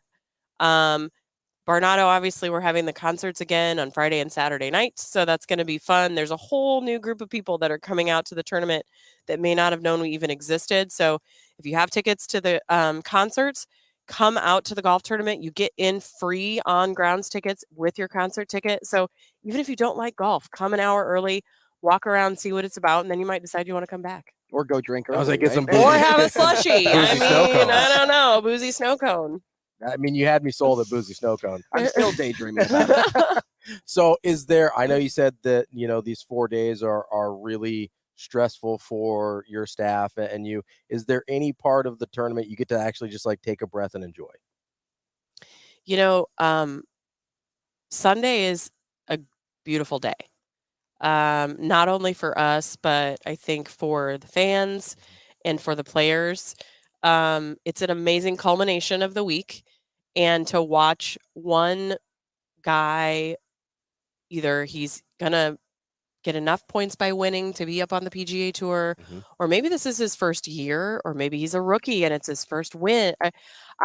Either way, that moment on the green when he wins is life-changing for him and for his family and for his career. And so that's my favorite moment, and sometimes I have to stop myself in whatever fire drill is happening at that time to make sure that I'm there to kind of see the last putt or the winning putt or whatever it is, because it can be emotional for them and their caddy and their families.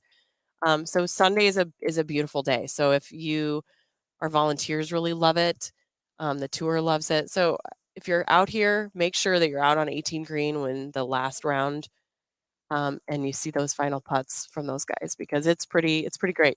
Now, Alexis, you've been doing this a long time. You talk about the emotion for the golfer, the caddy. What about the emotions for you? Like, what gets you most emotional about the event? Okay, I'm going to say this out loud and pretend that no one else is hearing it. So I had a realization last week that this is the 20th year that I've been working on events on the PGA Tour. Oh, wow. And I was like, man, I'm not that old, right? So for me, sometimes I just have to take a moment and look at what we've got going on and say, hey, we did this all together. We did it as a team. It takes a village. And in those last moments of the week to just appreciate what we've achieved, that makes me emotional. Alexis, we appreciate your time this morning. Thanks so much. Enjoy, and hopefully you can enjoy at least a little bit of the tournament on Thursday, Friday, Saturday before Sunday. It'll be a great week. We appreciate you. Alexis Boulos, Director of Operations and Events for the Pinnacle Bank Championship. We'll take a short break. When we come back, we'll get back into conference realignment chatter next.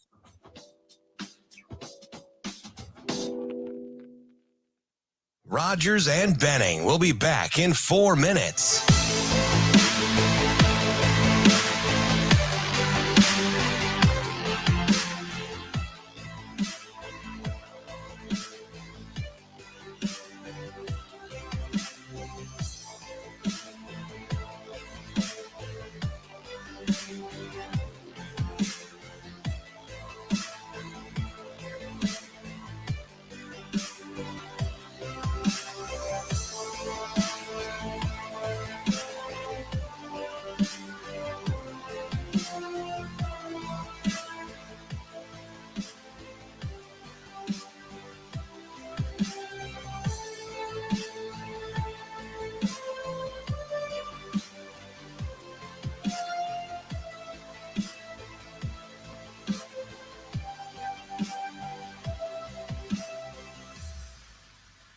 Rogers and Benning will be back in 3 minutes. It's holding guys accountable to the standard. And guys holding me accountable to the standard. You know, as an older guy, I've seen a lot.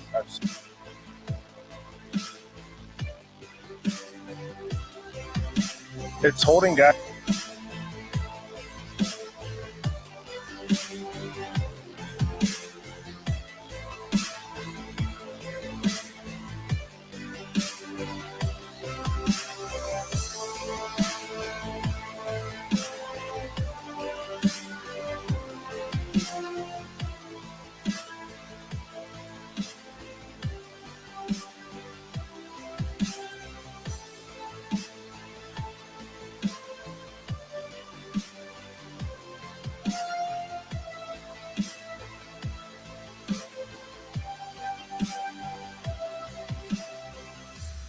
Rogers and Benning will be back in 2 minutes.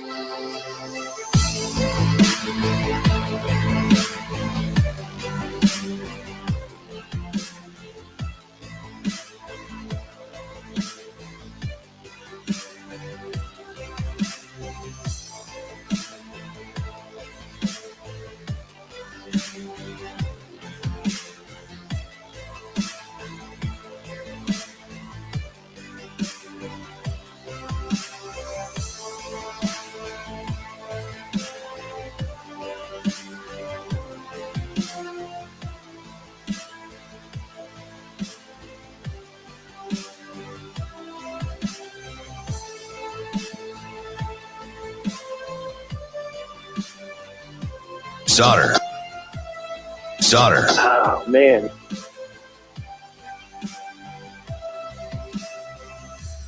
Rogers and Benning will be back in 1 minute. Appreciate it, guys. Thank Brian Edwards for me. Here is Mike Schaefer.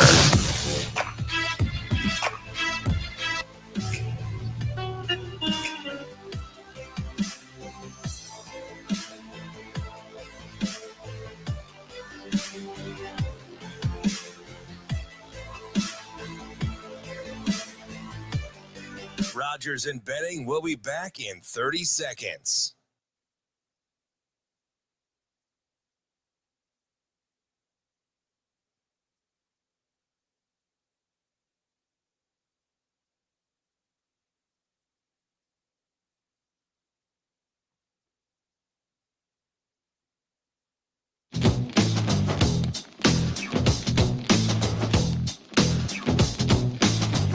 Coffee and Cream with Rogers and Benning on Hail Varsity Radio. It's holding guys accountable to the standard, and guys holding me accountable to the standard. You know, as an older guy, I've seen a lot. Been through different practices with different coaches, and now that we have this standard set, I got to keep guys accountable, and they got to keep me accountable. Welcome back to Coffee and Cream in the Morning. Andrew Rogers with me. I'm Ravi Lulla in for Damon Benning.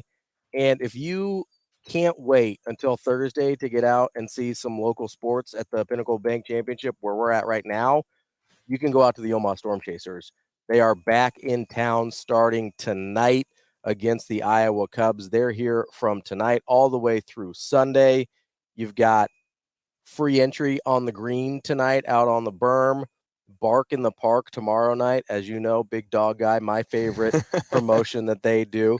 Followed right behind my second favorite promotion, the $2 deal days on the 10th. You know, maybe I might go out to Faith and Family Night for my birthday on Saturday too. Who knows? Maybe I'll spend the birthday out at Warner Park. It's a great place to hang out with friends, family, whatever you're doing. Just a good night out in Omaha. Well, I'll add this too. On Thursday night at Warner, the prospects, the Nebraska prospects, have an alum pitching. Jordan Wicks. He pitches for the Iowa Cubs, so he'll be out there. So not only can you get your love for your home team, how about love for somebody that came from your home state? There you go. So something pretty cool there. So just tossing out little bits and details. You know, maybe there's some added interest there. Pick up a ticket, head over to an Omaha Storm Chasers game. Speaking of picking up on things, or at least talking about things at a preliminary state, but you at least from Friday on to this point, have no idea what's happening in college sports. Yeah. With the transitioning of schools and where the remaining schools will either go or stay or crumble or whatever you want to say. Mm-hmm. Washington State, Oregon State, who cares about them right now because Stanford and Cal are in the news. Yeah. They are in talks with the ACC, and it's early. Mm-hmm. We're at the embryo, right? Yeah. It's early talks to potentially have those two teams move into the ACC, which made me laugh yesterday when I first read it because I'm like, do you know what the ACC stands for? It stands for the Atlantic Coast Conference. Stanford and Cal famously not on the Atlantic. I believe they are on the Pacific. That's the opposite side of the country. And if they were to join the ACC, that is just laughable to me. I can at least get past USC, UCLA joining the Big Ten because that's not in coordination with an ocean. Sure. But now that we are coordinating that, just the name that made me laugh. What's more ridiculous, Pacific Coast teams in the Atlantic Coast Conference or 18 teams in the Big Ten? Yeah, I think it's still the 18 teams in the Big Ten right now. But I'm gonna hold my breath to say it's going to work out. I just need something else. Something's got to tell me like, okay, there is a positive to all this. Right now, it just kind of seems like mayhem. It seems just havoc. It's kind of like the Nebraska defense. They want havoc. They want you to be in every play. They want you to run hard. That's what teams and this conference realignment talk is all about. Everybody's just kind of running away from the fire, but nobody knows where you're going yet. Well, and nobody knows where the next fire is going to be, right? Because that's the problem. Is you run into another room, and all of a sudden now you're locked in there for a little bit, and here comes the fire. You gotta run out. It's like they tell you when you grow up in the Midwest not to like try and run from a tornado just to take shelter because you don't know which direction it's going to turn next. You might be running right into its path. That kind of feels like the conference realignment we're at now because the Pac-12 is in a burning pile on the ground now, right? Like they're the cow and Twister that just got tossed, right? But where is that tornado moving next? It's either the ACC or the Big 12. So maybe you find a landing spot in the ACC if you're Stanford and Cal. Obviously, the Arizona teams, Utah and Colorado found a landing spot in the Big 12.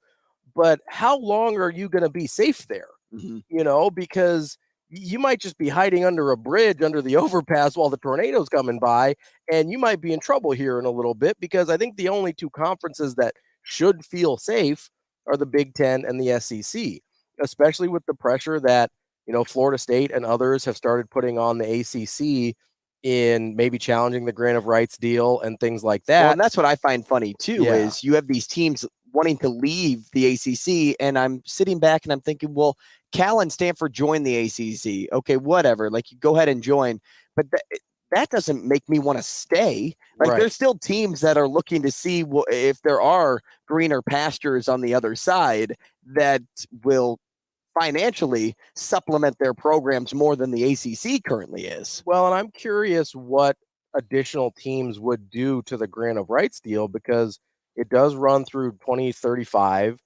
and which means they're kind of locked in through that time. So are you not getting in new money in terms of how to pay for these new teams? What share are they getting? What kind of deal are they getting? Because I think you'd have to be really careful if you're the ACC dealing with this, because I'm guessing, and again, nobody's read the grant of rights, so nobody knows what's in there exactly. And I'm not a lawyer, even if I could read it. So you wonder, though, if Florida State has to take a pay cut or Florida State and Clemson and Miami or whoever else, right, has to take a pay cut to accommodate the addition of Stanford and Cal. Does that give them an opening to say, hey, you breached your grant of rights deal because now we were promised this, we're not getting this, you're in breach of contract, we didn't agree to this, we're out. I don't know. But it seems like you have to be really careful if you're the ACC in how to navigate this, because you are already on kind of thin ice with some of your marquee programs. And maybe Stanford and Cal are insurance in the ACC's mind. If Florida State, Clemson, these teams do find a way out, you still have a quote-unquote power conference. The ironic thing about all of this is Oregon State is the best football team right now of the 4 left. Right. Like I get Stanford and Cal are bigger brands. I get Stanford has this huge endowment. But if you're looking for competition. But if you're looking for college football, which is what's powering all of this, Oregon State's better than them right now. Yeah. They might be the one that's left out in the cold the most. And that's only because of name recognition, right? Name because, recognition, like, Oregon size of the State, school. yeah, you don't think is a team you want to play. That seems like a Mountain West team, right? It does. It doesn't seem Washington it doesn't State seem like a Pac-12 team feels anymore. like a Mountain West right. team, yeah. Now, what I have thought about, though, is this, because Pete Thamel, I think, was the writer that sparked my thoughts yesterday when he was talking about how if you want to build a West Coast-based league, if you are doing something in the ACC, you have to grab teams from the Mountain West. They have to then join the ACC. However, it's not going to be tomorrow that Mountain West teams jump out, because I don't think buyout for Mountain West teams are reduced until 2024-25. So as I kind of look toward that logic, I'm like, okay, how can the ACC survive until then? Yeah. And so he threw out maybe the American Athletic Conference or the Sun Belt. I would even throw in Conference USA. If we're just looking for placeholders right now, let's do that. But here's what you also have to realize is your placeholder is going to be around for a little while. Yes. So it has to be a competitive team like we're talking about with an Oregon State if you grab it from an AAC or the Sun Belt, whatever it ends up being. You can't go overboard. No. That's what I want people to kind of realize here is, yes, I know you want this conference to survive, but they can't go overboard and just grab and pluck 2 teams from the Sun Belt, 2 teams from the AAC, and then maybe 1 Conference USA team just to be like, okay, now we can wait on Boise State. Now we can wait on Nevada. Now you're going to run out of room. Yeah. And if you do go too far, now you have to wonder, okay, is Florida State really playing a game against a conference game, a against Conference the Sun USA Belt team, school? right? Like, Yeah. are we really gonna like get deep into those waters? So you really have to be, stingy on who you bring in, selective for sure. But aside from all of that, if you do find a way to bring Stanford and Cal, yes, academically you'll set yourself up fine, but that's still like plucking an AAC team. Yeah, right? football-wise it is. But you're not getting the competition level that you're looking for. You get better history and better name recognition, but in terms of actual football, it's not an upgrade. And I think that's what Florida State, That's what they're mad about. and UNC are still thinking about. Yeah, Is like, absolutely. look, you can go out and grab these teams, fine, great. How does it help? How does this help us? Does this make us more competitive with the SEC? No. Does it make us more competitive with the Big Ten? No. The Big Ten just added Oregon, Washington, UCLA, USC.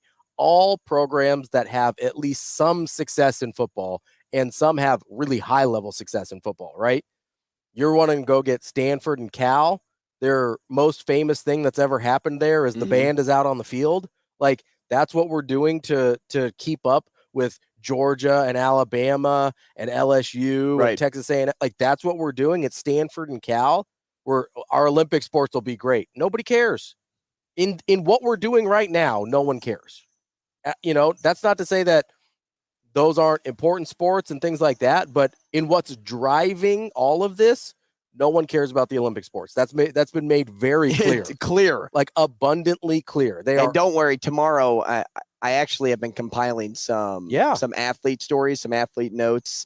I've got perspectives from 4 different athletes in 4 different sports that I'm going to share on this show tomorrow. I'm going to hold off on that, and it's going to be a big tease. We're open tomorrow at 9:00.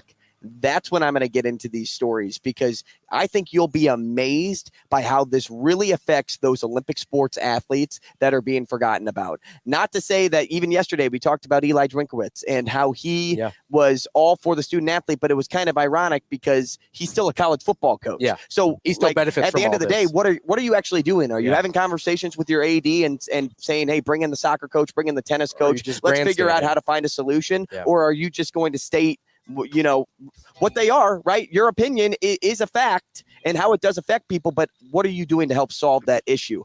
We'll get into those athlete stories tomorrow, because you'll sit back and be like, it'll put you in your place. NCAA, it'll put you in your place. Let's take a short break. We'll talk to Mike Schaefer. We'll continue conversations like this and get into fall camp again next. Rogers and Benning will be back in 4 minutes.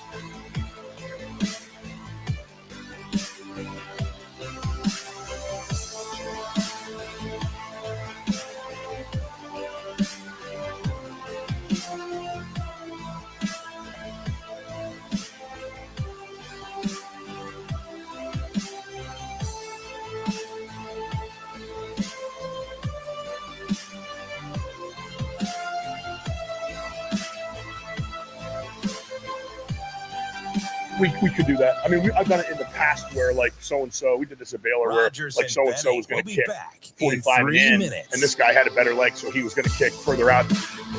I don't see that right now, but I don't have a total hand. They're both capable of making kicks from a pretty far distance. So what I'm doing right now is just quantifying.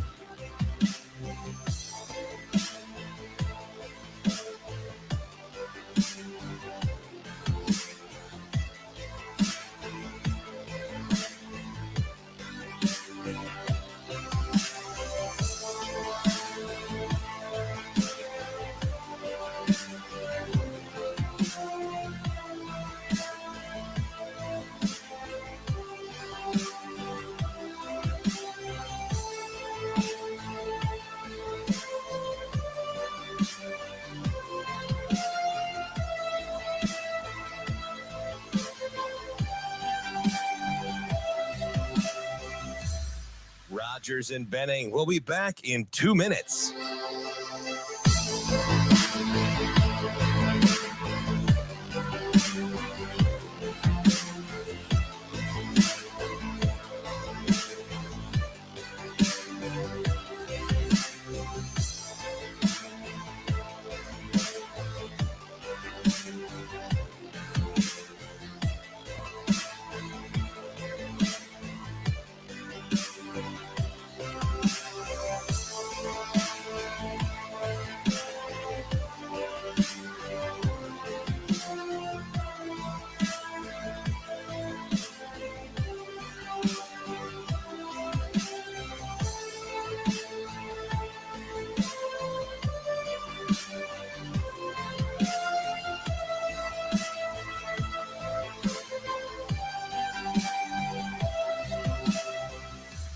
Rogers and Benning will be back in 1 minute.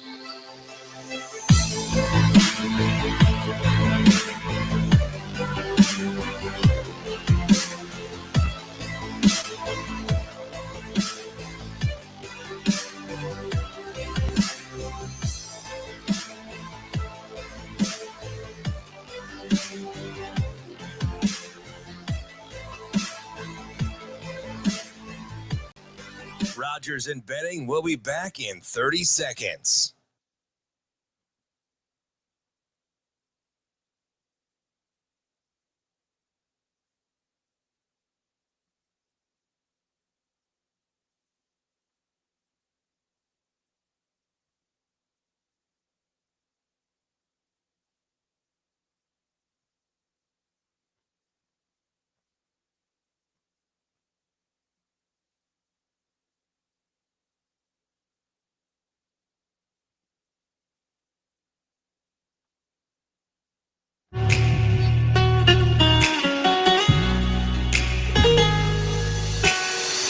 Coffee and Cream with Rogers and Benning on Hail Varsity Radio, covering Nebraska football and recruiting for 24/7 Sports. Here is Mike J. Schaefer. Yeah, that's a grown-ass man right there. Mike Schaefer. I don't know. There could be bacon involved. Mike Schaefer. I appreciate it, guys. Thanks, Brian Edwards, for me. Here is Mike Schaefer.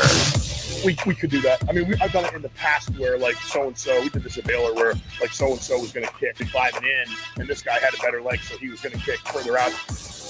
I don't see that right now, but I don't have a total hand. They're both capable of making kicks from a pretty far distance. So what I'm doing right now is just quantifying who's it's kind of like a graphic of who's better from what this. But honestly, right now, I'm not even into that part of it because it's still kind of early for me. I'm just collecting data, and I'm just trying to collect data and see who's making more kicks from whatever distance it is. That's Ed Foley talking at practice yesterday. Fall camp in full swing. Just over a week now of practice of the team being in Selleck. A pretty good mini documentary was released too on YouTube yesterday by the Nebraska video team. So that was pretty interesting. I have some thoughts. We'll do that tomorrow as well. We'll get into that more. But without stopping here, let's go to Mike Schaefer. Schaefer joining us on Tuesdays now for the foreseeable future. Schaefer, good morning. You look great, man. I appreciate it. For those coffee and cream historians, this is now my third time slot since the show's inception. Only you would keep track of that. This is going to be a trivia question, I'm sure, down the line. So I just, I want people to keep that in mind. Like Tommy Hill, I'm going to bounce around a little bit, but I'm going to find my way home, and people are going to regard me as a leader someday. Okay, Tommy Hill, what's his home? Is it in the secondary? His home's in the secondary. I mean, he's an incredibly gifted athlete. I also really would like to see him get as many opportunities as he can as a returner. I mean, he's a guy with the ball in his hands that I think is a fascinating player. He's a great high school player from Florida. It obviously didn't go well for him last year, but I think there's some really interesting stories in Nebraska's secondary. I've decided I'm going to start calling them the second chance secondary because this is basically what Nebraska has. They have a lot of guys that were overlooked as recruits. They have a lot of guys that showed up last year in 2022 that didn't really amount to much in Deshaun Singleton and Omar Brown and Tommy Hill. And these guys are all going to be depended upon in 2023. And it seems, at least taking Evan Cooper at his word, or Isaac Gifford, or whichever Nebraska representative we would like to attribute things to, it seems like they're all having very good fall camps and good springs and putting themselves in position to really help out Nebraska's secondary. And I think the secondary is really interesting. Like I said, there's a lot of different kind of underdog narratives that can be found in this thing. And I think that's plays into how Evan Cooper wants those guys to have a little bit of a chip on their shoulder as they're out there. Schaefer, if I really pressed you on it, who would you say are your 5 starting defensive backs when we roll up to Minnesota? Okay, so are we counting the Rover as one of the defensive backs? Yes. Yeah. Okay, so that's going to be Isaac Gifford. Yep. And then we're going to look at Quentin Newsome. Yep. And then after that, it gets a little bit more challenging, but Malcolm Hartzog's got to be in there in some capacity, I suspect. After that, you have your safety spots. I'm just going to throw a couple guesses out there, and I think guys are going to rotate a lot. I think Corey Collier is going to probably be one of your starters, or at least playing quite a bit early on. And then, after that, I mean, you kind of get into the Omar Brown, Deshaun Singleton territory. I just don't know that we're going to see Marquise Buford for a little bit yet, really until he's able to get healthy. But they have plenty of options, in the secondary. And so Evan Cooper can really kind of mix and match as he desires. So there's a good chance that when, and I don't know who would be doing this, if someone decides to play this interview back, right after the starters are announced for the Minnesota game, maybe I'm only going to get like 1 or 2 of these right. But, I'm putting the effort out there, and that's what counts. Mike Schaefer, Nebraska football and recruiting for 24/7 Sports at Mike J. Schaefer with us on Coffee and Cream. Schaefer, you've covered Nebraska football for a long time now. How has this fall camp felt different to you than the ones Nebraska has been over let's just say the last 5 years? What stood out to you where you find yourself saying, finally, they're doing blank? I don't know that there's a lot of that. I mean, I don't have enough access to really pretend like I know that things are massively different. And you see the videos and you watch stuff, and I haven't watched the full 30-minute video that they released yesterday, but you obviously they're attempting to kind of build the team camaraderie that you would get in an NFL training camp by doing the dorms thing. I really like the way that Ed Foley just sort of went about talking about the kicking competition. I mean, he just sort of outlined it as I don't really care that Tristan Alvano made 5 kicks in Memorial Stadium last November. I don't really care that Timmy Bleekrode has kicked in college football games before. All that matters to me is what's happening right in front of my face. And I kind of think that's the mentality that a lot of these assistants sort of have. Like, we as reporters and media, and then, of course, the fans come in with their own baggage about this team and these players and everything else. But for the coaches, it all gets to be fresh, right? Like, all the way down to Ed Foley and I had a conversation to the side yesterday, and he was talking about when he first got to Nebraska, one of his jobs was to just go through and watch everybody and see athletically if they could be better as kick returners or punt returners or, on the special teams than what they've used. And it's just everything because of that just feels fresh. And so what I guess I appreciate, and this has almost nothing to do with what they're attempting to do, it's just that everything has a fresh eyes on it. Like, people get to start over, We get to view players in different lights. We get to view, position groups in different lights. It's a fresh start. And so I guess more than anything, I appreciate that.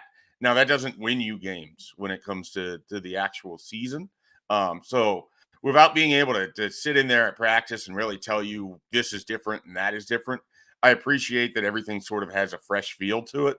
So at the very least, we're not having the same stagnant conversations for the 5th off season in a row.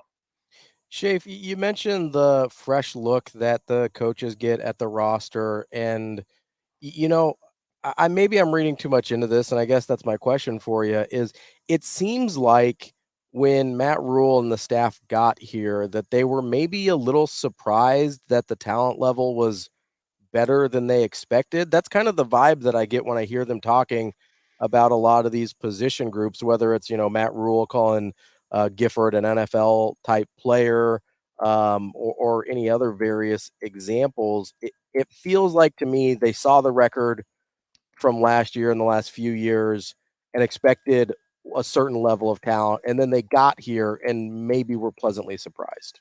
Yeah, I mean, I think that's fair. And look, I mean, Nebraska's won what? 4 games, 3 games, 5 games. I mean, so it's not like they've been stacking up much wins. It's not like they've been sending guys off to the NFL en masse. So I could see from the outside looking in that you wouldn't think that this team has as much talent as it might. But I don't think talent is what held Nebraska back for 5-6 years. I mean, they've just had poor coaching.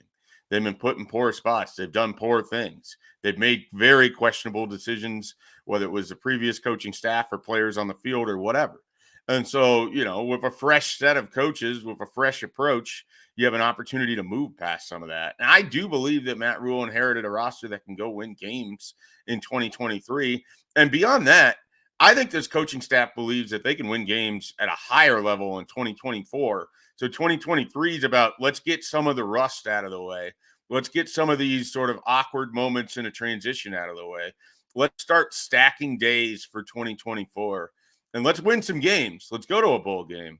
But the eye on the prize is for 2024. Let's get Jeff Sims to the point where he comes back and he can be one of the best quarterbacks in the Big Ten, and we can take a big step forward. I mean, so I think they are pleasantly surprised by what they have in front of them, but they still have to go and make it matter. And that's the next step. But I certainly have always felt, and maybe it's just my natural inclination. I felt like there was plenty of talent for Mike Riley when he got here, when Bo Pelini was the head coach. Now, that was a different roster because it was pretty, top heavy veteran talent, less maybe underneath.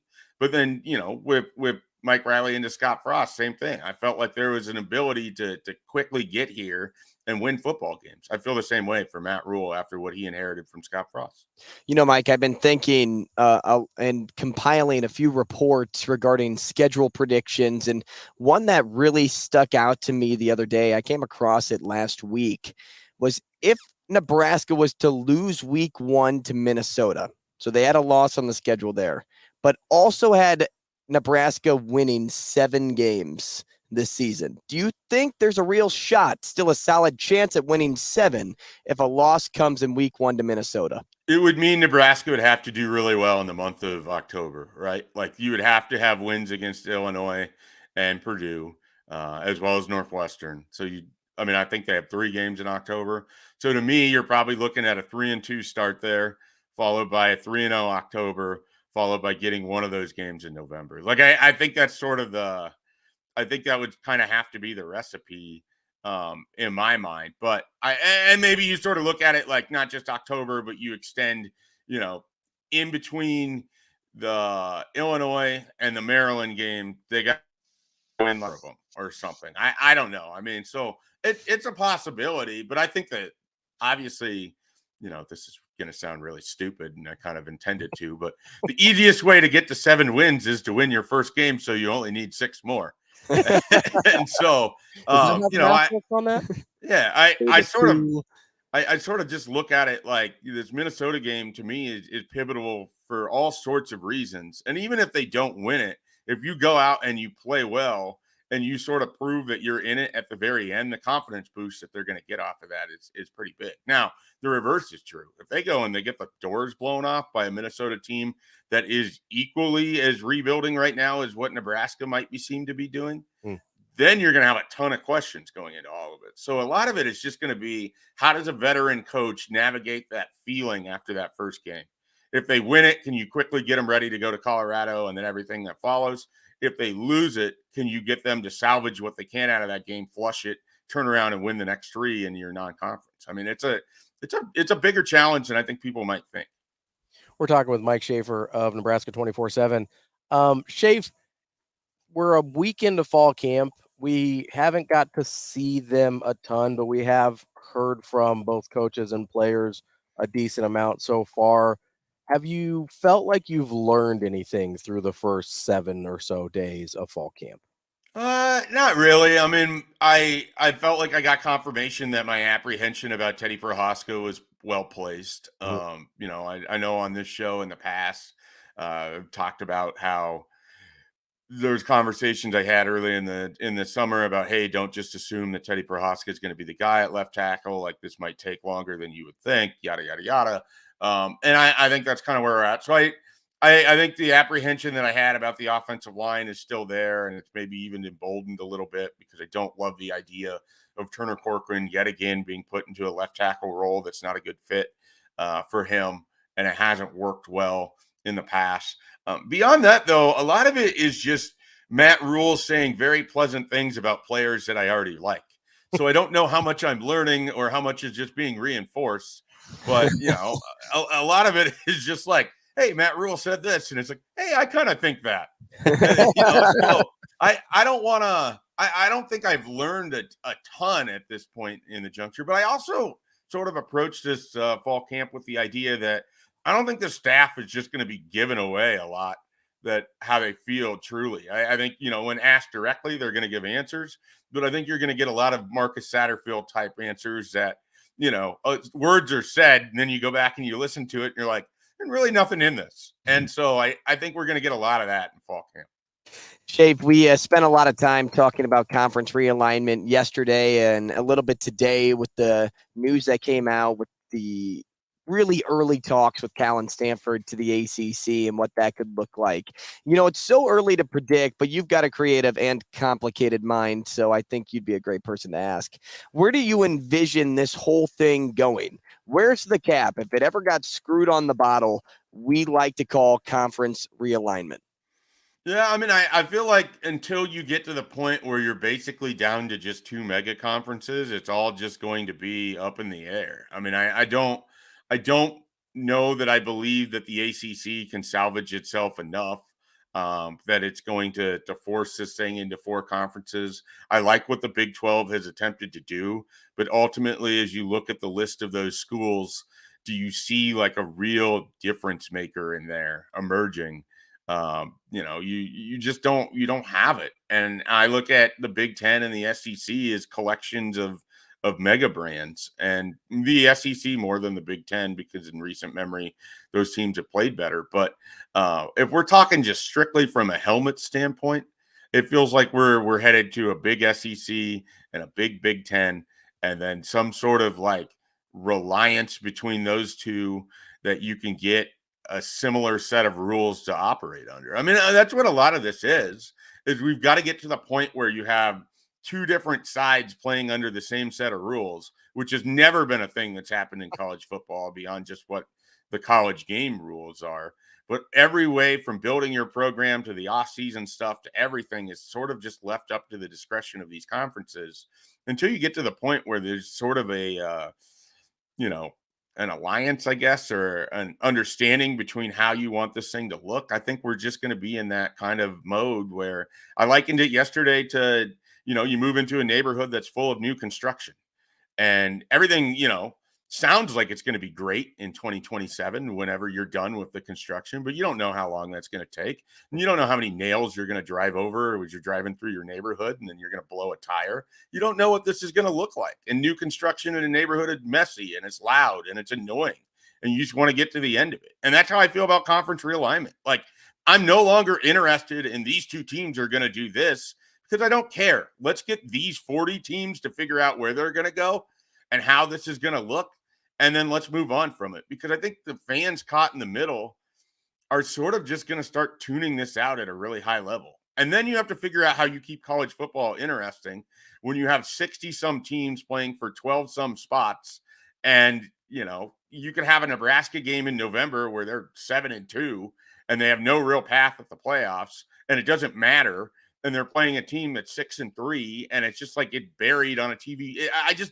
I don't love where this is headed, but it feels like that's where this is headed. And so I'd rather just get there earlier than have to sit through this sort of unhappy period in the middle.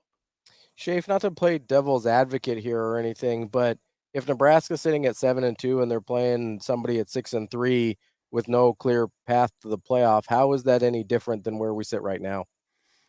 It's probably not, but I guess the idea is that all we've done in the last decade is just elevate the playoff to the point that it's superseded everything else in college sports.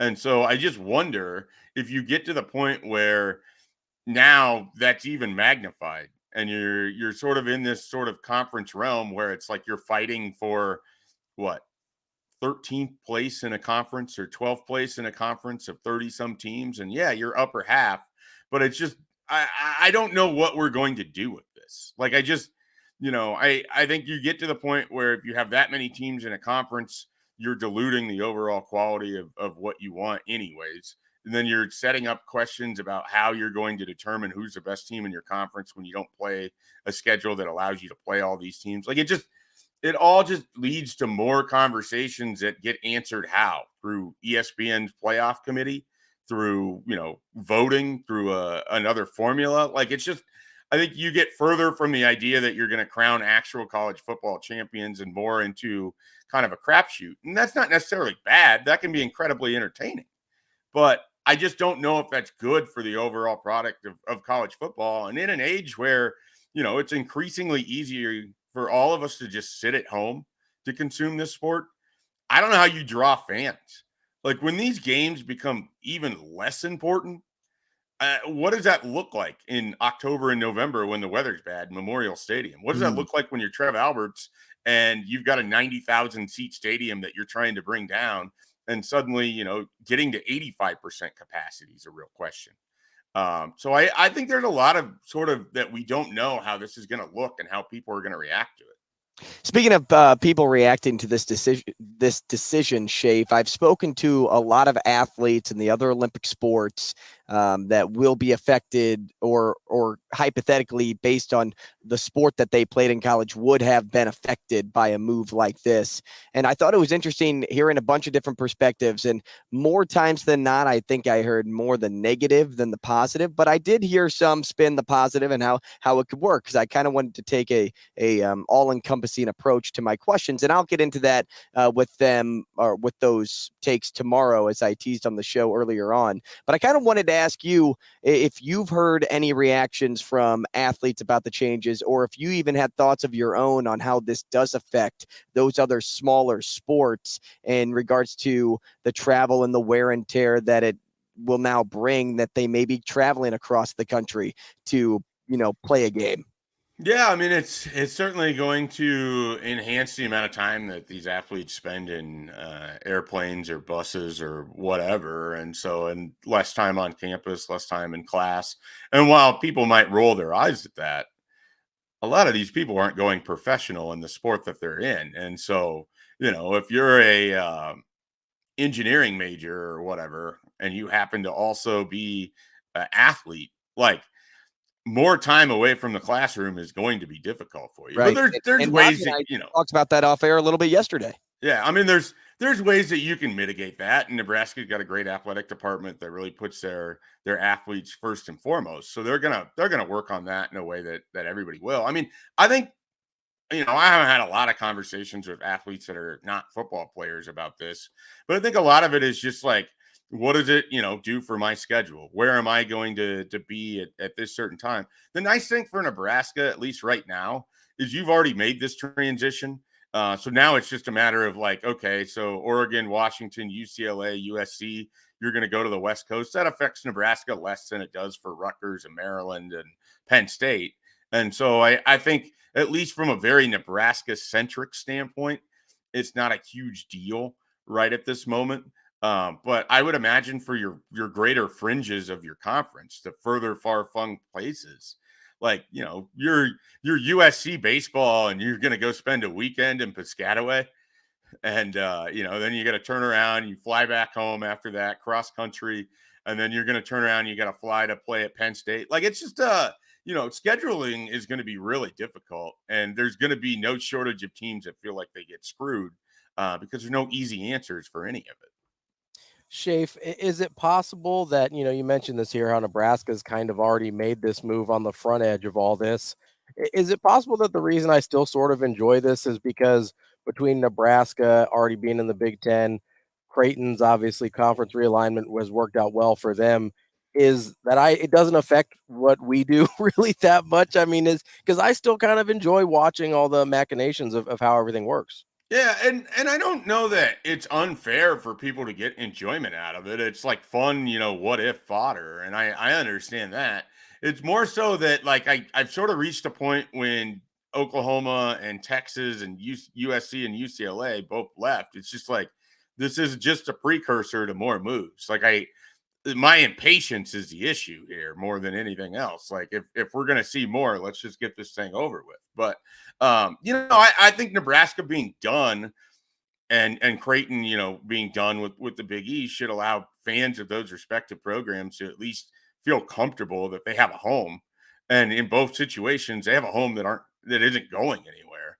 And so, it's easy to feel a lot better if you're a Nebraska fan about your future in the college football landscape than it certainly would be to be Washington State or to be Oregon State, or really, to be honest, some of those Big 12 schools, because I think that's sort of what happens next. Like, can that band stay together and prove that they have value, or is it slowly going to fall apart too?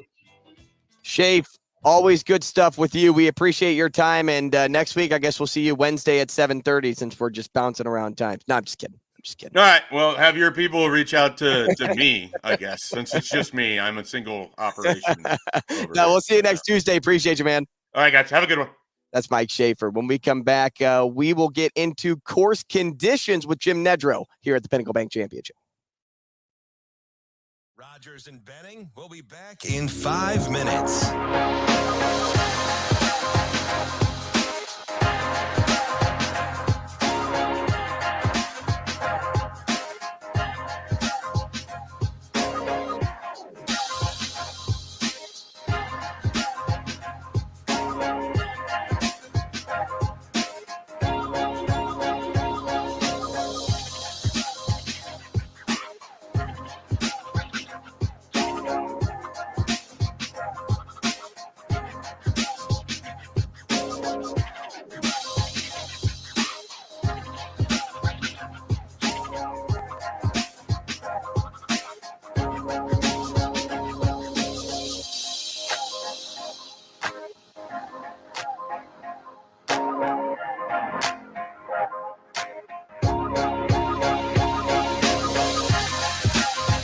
Rogers and Benning will be back in 4 minutes.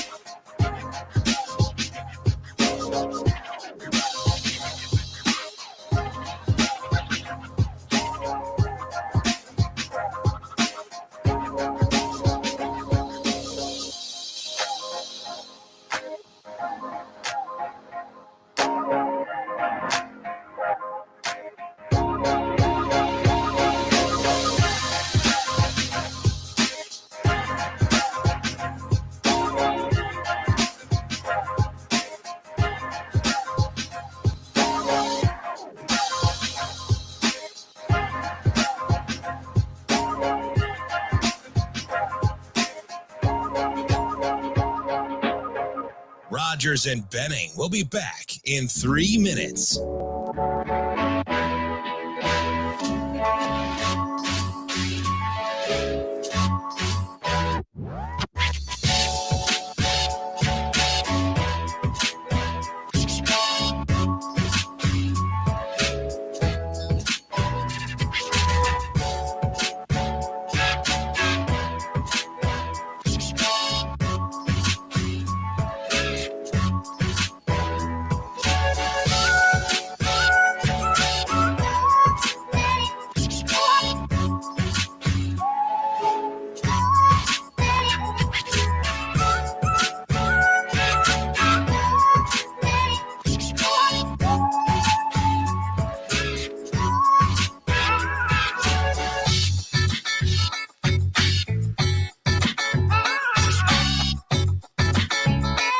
Rogers and Benning will be back in 2 minutes.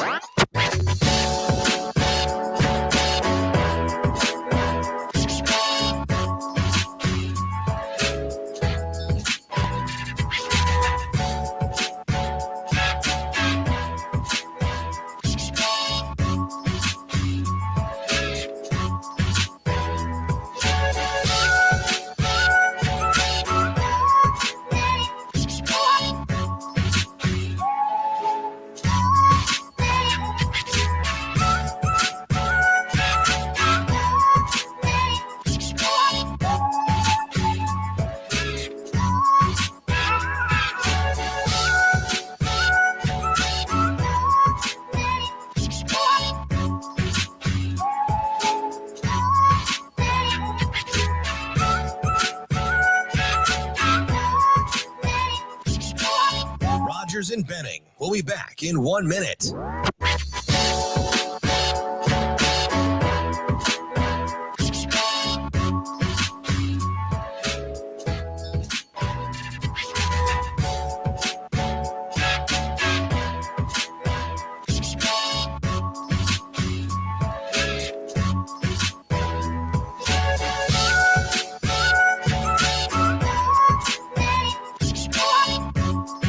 Rogers and Benning will be back in 30 seconds.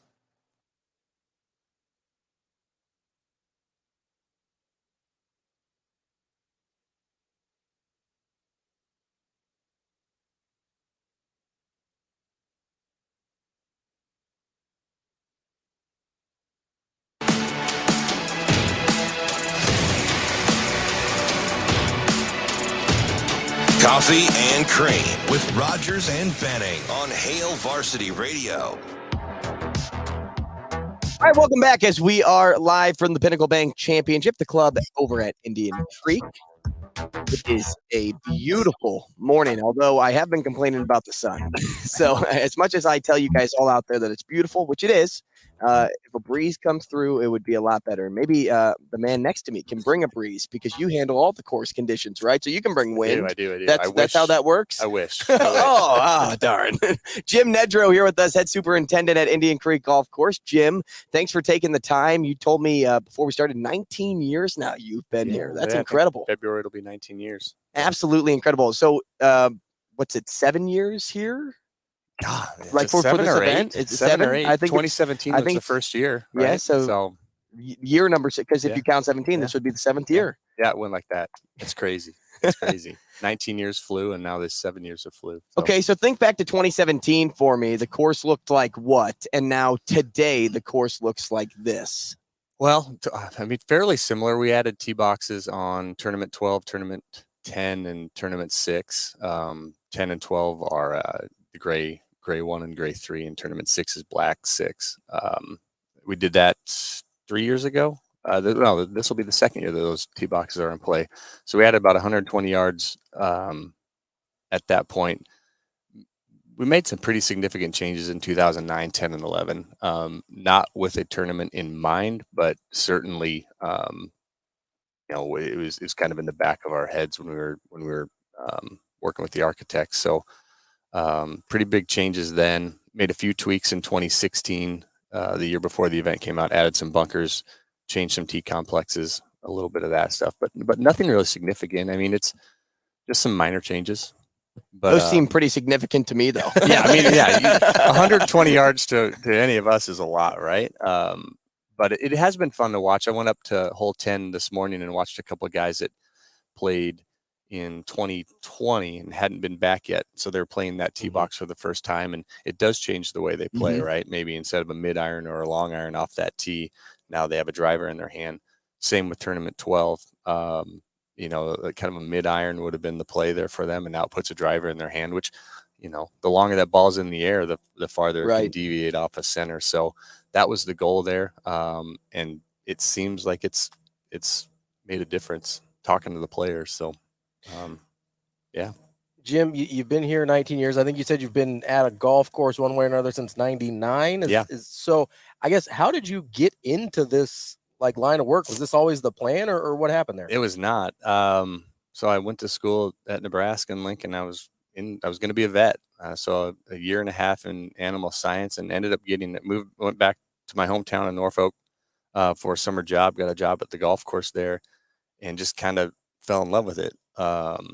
So went back and switched majors, and I've been doing it since. I mean, I grew up playing golf. That's kind of their parents would drop me off at the golf course in the morning, pick me up in the evening. So golf had always been a part of my life. I had just never been exposed to the agronomic side of things. And so it was that summer job, and the superintendent I worked for, Ryan Reifert, up there in Norfolk, that kind of took me under his wing and showed me that, hey, this can be a profession, right? This isn't like, you know, my understanding of it was like most people's, like Caddyshack, right? Like, you live in the shack, right. Go after gophers. So understanding, you know, the science behind it and the technical side of it, and man, this can be a professional opportunity. I think that's when the light bulb went off, and kind of been doing it ever since. So instead of taking care of animals, you take care of the course. Yes.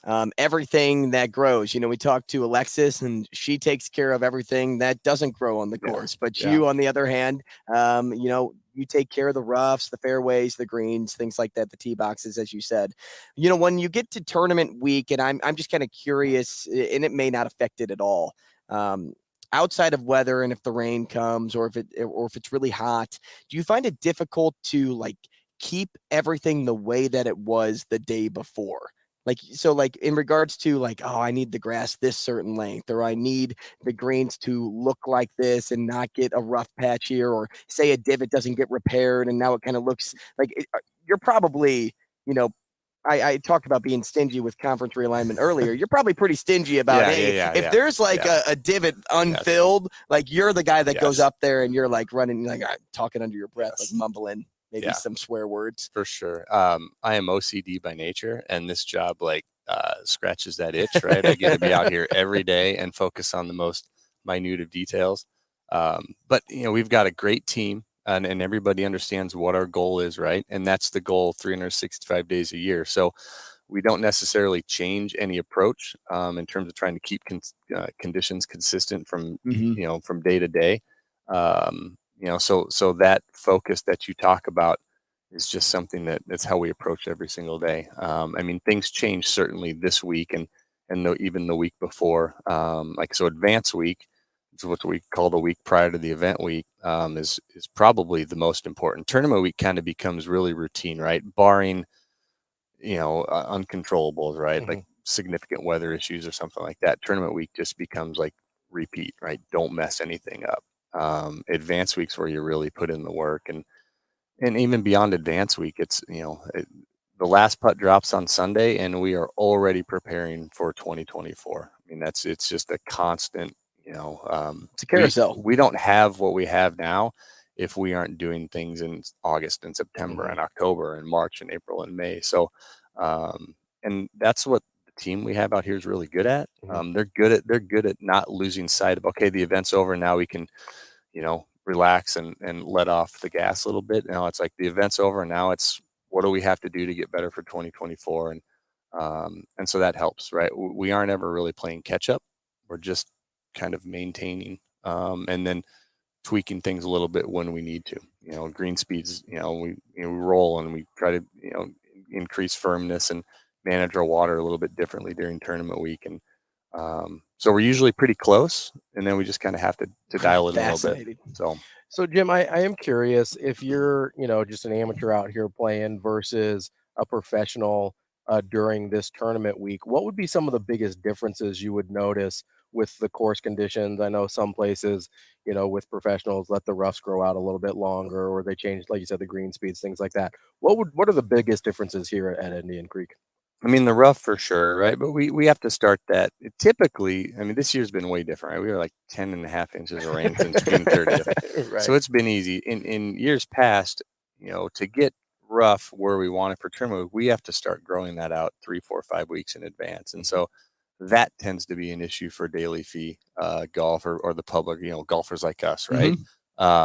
This year's been a little bit different. We were able to kind of maintain everything at a fairly playable condition, and then the rain gave us the ability to just kind of the golf course just kind of did its thing on its own. So the rough for sure. I mean, green speeds, we couldn't maintain green speeds during the rest of the year at the speeds we maintain them here. I mean, the rounds it'd be 5.5 hour, 6 hour rounds, right? Our front nine specifically, the greens have a lot more topography to them, so it'd just be tough. So green speeds, firmness, rough, obviously. I mean, hey man, we're open on Monday, right? So like, if you wanna try it, which we do, man, you can come tee it up where these guys play on Sunday, and we won't have the rough mode out by Monday afternoon, so you can. Oh, I'm playing come Monday. Give it a shot. I'm totally playing Monday. Yeah. Jim, quickly here, I've probably got about a minute. We mentioned the players that have come back now from 2020 that had to play a new tee box. But how about just the players in general here? What are their overall thoughts whenever they step on this course? Because a lot that I heard last year was it was one of their favorite stops on the tour. So whether it's the conditions or whatever, what do you normally hear from when players get off the course? Yeah. What we hear and what I really enjoy, so they're all competitors, right? So there's a lot of tour stops that are pretty easy, right? And the cuts -6, -8, -9, and 24 under wins. And to us amateurs, that's great, right? Like we want to go play in the scramble and shoot 21 under. These guys want to play a course where 9 under, 10 under, 12 under, 15 under wins. And so this gives them an opportunity to have a tour stop where that's a score that's going to win, right? A cut's going to be just a few under par, and 12, 13 under is going to win. And, it forces you to be a player. You have to hit shots, and, the guy who plays the best golf is going to win here. And so it's like, it's a true test, and we enjoy that. That's what we like. So, and I hear that pretty consistently year in and year out, that's what they appreciate here. Jim, we appreciate your time this morning, man. Yeah, Thanks so much. Enjoy the whole week. I'm sure you have your hands full, but just thanks for stopping over for 10 minutes. Absolutely, guys. We appreciate you being out here. That's Jim Nedrow, head superintendent over at Indian Creek Golf Course. Before we go to a break, I'd like to tell you about Dingman's Collision Center. Dingman's your one-stop shop for all your car needs. They have some awesome nonprofits that they give back to for you. You get to choose whether that's Epic for Girls, whether that's the Collective for Hope, or whether that's Community Alliance. They make a big push, especially for Epic for Girls. They love being paired up with them because that's the umbrella organization to amplify sports programming, call attention to the issues of inequity in sports, and address incidences of violence occurring in the world of youth sports here in Omaha. Dingman's is the place to go if you have any issue with your car. Take it over to them. They will take care of you. That's dingmans.com. Once again, Jim Nedrow here. We are at the Pinnacle Bank Championship, having some fun. Just really taking in the scenery. Ravi Lulla in the chair to my left. We will do the sports six-pack when we come back. That's next. Rogers and Benning will be back in 4 minutes.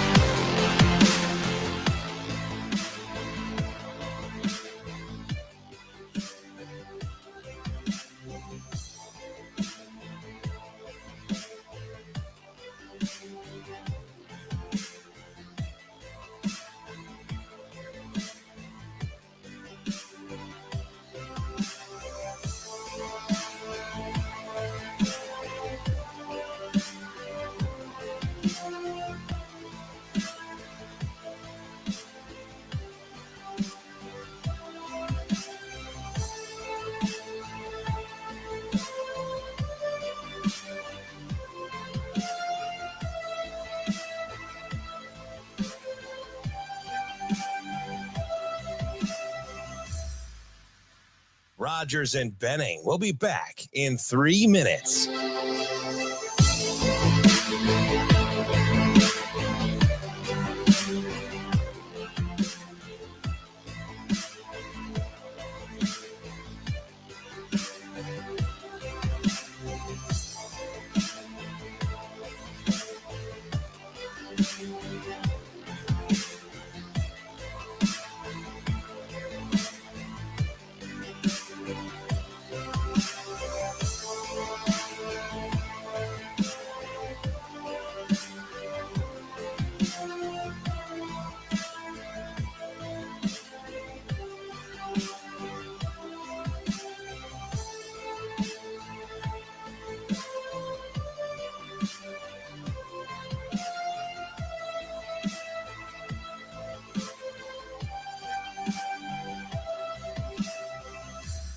Rogers and Benning will be back in 2 minutes.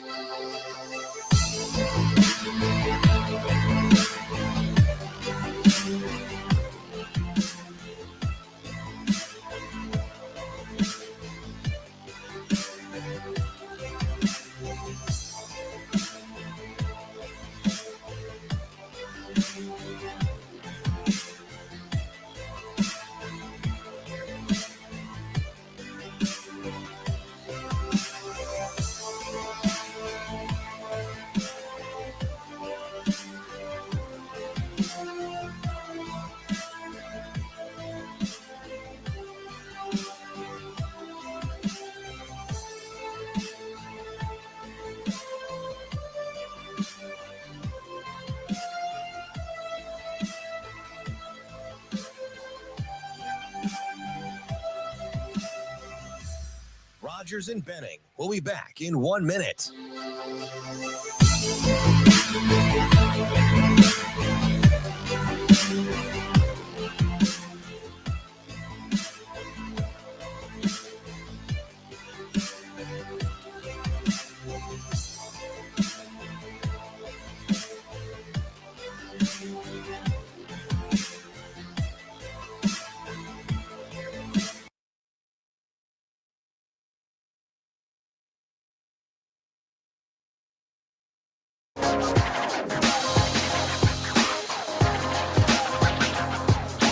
Coffee and Cream with Rogers and Benning on Hail Varsity Radio. Time now for the Sports Six-Pack on Coffee and Cream with Andrew Rogers and Damon Benning. Presented by Zipline Brewing Company, makers of Dear Old Nebraska Brew, the official beer of Nebraska alumni. I can taste it now. Some Dear Old Nebraska Brew, or even the can opener Tropical Ale, which is the new focus over at Zipline Brewing. The Summer Crusher, and it's still a summer, right? So we can talk about this. Oh, yeah. I don't want to wish summer away, but I am looking forward to college football and everything else that happens in the fall. So, but no, the new Summer Crusher beer with guava and lemon, that's the can opener Tropical Ale. It is refreshing, slightly tart. Perfect for a hot summer day. I'm feeling pretty hot right now, so maybe I'll crush one after we do the Sports Six-Pack. Sasha in the chair. She's been with us. Well, you can't see her, but she's been with us since Monday. She'll be here all week. She is the brains behind this entire operation, while Shane is the brains behind the operation back in the studio. And then Ravi and I are the... I'm just here. We are... the numbnuts in the chairs, right? And whatever. So, Sasha, kick us off. Shane, give us a question number one. Question number one. Okay, so who would you consider wide receiver U to be heading into next season? USC, Ohio State, LSU, or Alabama? Ooh, those are good groups. I'd say Ohio State. Yeah, it's for me, it's either Ohio State or Alabama. I'll go Alabama. So I think Ohio State, because especially with the leap that Garrett Wilson will make this year under Aaron Rodgers, I think that gives him the leg up. I know a lot of people like USC because of Amon-Ra St. Brown and Jordan Addison is highly touted, but I don't want to jump into the Jordan Addison shoes just yet as to him being Justin Jefferson. I think people are trying to do that with him. Like, oh, well, Adam Thielen was the guy. Jefferson came in, but now Jefferson's the guy. So Addison comes in. He's going to be the next Jefferson, right? I don't think that's how that works. I don't know about you, but I really like Chris Olave as well with the Chris Olave, Saints. yep. I'm just trying to really just think back. McLaurin was a product of Ohio State. Michael Thomas went to Ohio State, even though he's been, riddled with injuries over the last few seasons. As we're sitting here, the best two guys might be from LSU, though, in Jefferson and Chase. That is true. You've got more But volume at does that give you right? You've got does that more give you wide receiver volume at OSU and Alabama. I'm going to stick with Alabama, but I think one of those three is the right choice. So Bama, Jamison Williams, Devontae Smith, Waddle, Jerry Jeudy, and Calvin Ridley. That's a good group. You want to go back? You got Julio Jones, who isn't signed right now, but he's on that list as well. You got good groups for both those. Question number 2. Oh, this is great. All I got to do is just drink. What else is new? Vance in Omaha asks, we saw Aaron Boone get tossed for like the 1,000th time last night as a manager. So what is your favorite managerial blowout of all time? Oh, man. Who was it in AAA that had the one where, he covered the plate? Oh, I think that was the Braves affiliate. Yeah. Covers the plate. And then he got the base, and then he threw the base. He made a whole production out of it. That's a little over the top to me. I like the ones that are a little bit more organic, where the guys just lose their minds, like a classic, like Lou Piniella, Billy Martin blowout. You don't know anything. Well, you don't know anything. No, you don't know anything. That wasn't planned for sure, and they just snapped. It's kind of funny to see like a 60-year-old in a baseball uniform just lose his mind a little bit. So I'll go with just pick a Lou Piniella one. Lou Piniella is a good choice. Let's see. In the top 25, if I scroll all the way down to number 1, Lou Piniella again was at 6, and then Lou Piniella Part 2 was 5B. I think my favorite was the Nationals manager when he picked up first base and threw it. I love a good base throwing. I do appreciate when they throw a base. Those are always fun. How about when Bobby Valentine put on a disguise? Oh, that's a good one. He put on like the sunglasses and a mustache. Yeah. All right. Oh man, Bobby V. What a Earl guy. Weaver forfeits game. And number 1, Bobby Valentine puts on a disguise. There we go. Gosh, there's a lot in history, but Aaron Boone does get tossed. He does a whole bunch of times. Question number 3. Billy in Lincoln, you guys talked a lot about hangovers and getting drunk yesterday. So who's one coach on this staff that you'd want to get drunk with? 2-day hangover withstanding. Yeah, that's the 2-day hangover means this has to be a really good time because. And I want someone that's going to share a lot of things that they shouldn't share. Yeah. There's a part of me that just wants to see Matt Rule a little bit tipsy. I don't know that I think he'd be fun. I don't know if he'd be the most fun one. I'll be honest.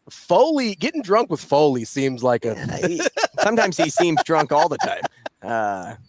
I think I'm going to go Foley. I think that's my guy. Only kidding. I do love me some Ed Foley though. I'd go with an old head. You know what? There's not many to choose I'm getting from. drunk with Marcus Satterfield, and here's why: because he's going to spill the beans of this offense, and I'm going to be the first one to know it. I'm getting drunk with Marcus Satterfield, getting the scoop. Why not? Right? Always working. All right, Shane. Question number 4. If there was one team you'd replace in the top 10 of the coaches poll, who would it be? Ooh, that is interesting. You've got a lot of the usual suspects. Your Georgia. Well, your top 4 Alabama, was the college football playoff a while ago. I like Florida State in there as a top 10 team this year. That people are high on them. I maybe go Penn State here. I'm not 100% sure. We don't know what Drew Aller's bringing to the table. I think I go Penn State. I like Penn State this year. I think I'd leave them in the top 10. I'm between 2. I would move up Washington. I think Washington deserves to be in the top 10. I really like how their team has shaped up this offseason, especially with Penix Jr. back. And, Kalen DeBoer is just such a good head coach. I also do wonder if Tennessee was maybe lightning in a bottle last year. So I wonder thought that. I wonder But then I looked up a lot of things about Tennessee, and I'm like, no, they're still pretty good. I could see them being top 10. If I knocked out a team, Oh, man, this one would crush me because I'm a huge Florida State fan. I'd probably drop Florida State to 11 and put Washington up at 9, move Clemson to 8. See, I trust Florida State more than Clemson this year. You know, another team I thought about, like, and you may, like, shake your head at me, but USC, like, that's still a team to me where you have the firepower on offense, but let me know how you look defensively. That team could fall out of the top 10 for me easy. I could see that. But Washington deserves to be up there. All right, Shano. Question number 5. Norm in Omaha, what is your new or current binge, I'm assuming TV show, that you just can't wait to get home and watch on an everyday basis? Suits. Yeah, you mentioned Suits. So Suits I saw a bunch of clips for, but then Nielsen, great listener of ours, said, you got to watch Suits. Like, you really just have to watch it. So I started sitting down and watching that with the fiance, and now I literally can't get home to watch it. Like, well, I can't wait to get home to watch it, but then I have to wait for her to get off work. So I have to wait all day to watch it. That's tough. Yeah, so I like Suits. I feel like it maybe went a couple seasons too long. I was kind of over it by the last couple seasons. How many seasons is it? Like 9. It's a lot. Really? It's a long show. Really, really good on the front end, though. I just finished White Collar. That's my favorite show of all time. Which I really like White Collar. Suits and White Collar kind of they kind of match they're up. a little similar. Yeah. I like White Collar a little more. It's a little shorter than 6 Suits. seasons. And the last season's a half season. And shorter seasons, I think, than Suits as well. So that's the second time I watched White Collar. So that's the one I've been on recently. Question number 6. I was wondering which question was the burp one. My favorite every time. Shane's little laugh every time is my favorite. There it is. Dennis in Norfolk, you get 10 tries to make a 40-yard field goal. If you don't nail one, you have to give up watching college basketball next season in entirety. Whoa. If you make it, you get courtside seats for the Final Four and national championship game. Do you risk it? I'm risking it. I'm risking it for the biscuit. I think I could kick a 40-yard field goal in 10 tries. I 100% cannot. I don't think I could. I doubt that I could make like a 25-yard field goal in 10 tries. I just don't. I think it's I bet way, you could toe ball it. Maybe from 25, not from 40. Not from 40. 40, I think, is way harder than people realize. There's I'd risk it. I'd risk it for the courtside seats. And is this just for Nebraska? Like Nebraska basketball makes it to the Final Four, or is this just overall? I think just overall. I mean, if I risk not watching Nebraska basketball all year, I could probably live with that. That would probably be fine. Okay, guy. But no, I'm not taking that shot if I have to give up college basketball. But you'll take a shot at Nebraska, I tell you that much. Well, that's kind of my brand here. Yeah, I don't know, man. I think I'd do it. There's a 0% chance I can kick a 40-yard especially if I field could team up with Tristan Albano. But he's going to coach you No, up. he's going to give me some pointers, yeah, and then I'm going to kick a 40-yard field goal, and I'll bury it on like the 8th try. It'll be lit. Yeah, I'm not making that field goal. Yeah, but if we get to 10, I'm going to be nervous. Not going to lie. Shane, thank you for the questions, and thank you for everybody else out there for your questions. Before we send you off, I'll tell you one more time about Pratt Dental. They have this new service, I think is the best way to put it, called BioClear. Dr. Pratt is the only dentist in Nebraska that provides this service, and Pratt Dental is located in North Platte, if you were wondering. Now, the BioClear method and modern smile design can correct many aesthetic dilemmas in a permanent and in a less invasive manner than traditional treatments such as crowns. Look, this is an alternative to a crown. Multiple restorations in the same day, less time, less waiting, less invasive, fewer appointments. I know those were the details you were really wondering as I was going through the BioClear method. 308-221-2800 is the phone number. That's how you contact Pratt Dental. Give them a call. They create healthy smiles. That'll do it for the show today. Out of the Pinnacle Bank Championship, we'll be here all week. We'll be back tomorrow. See you then.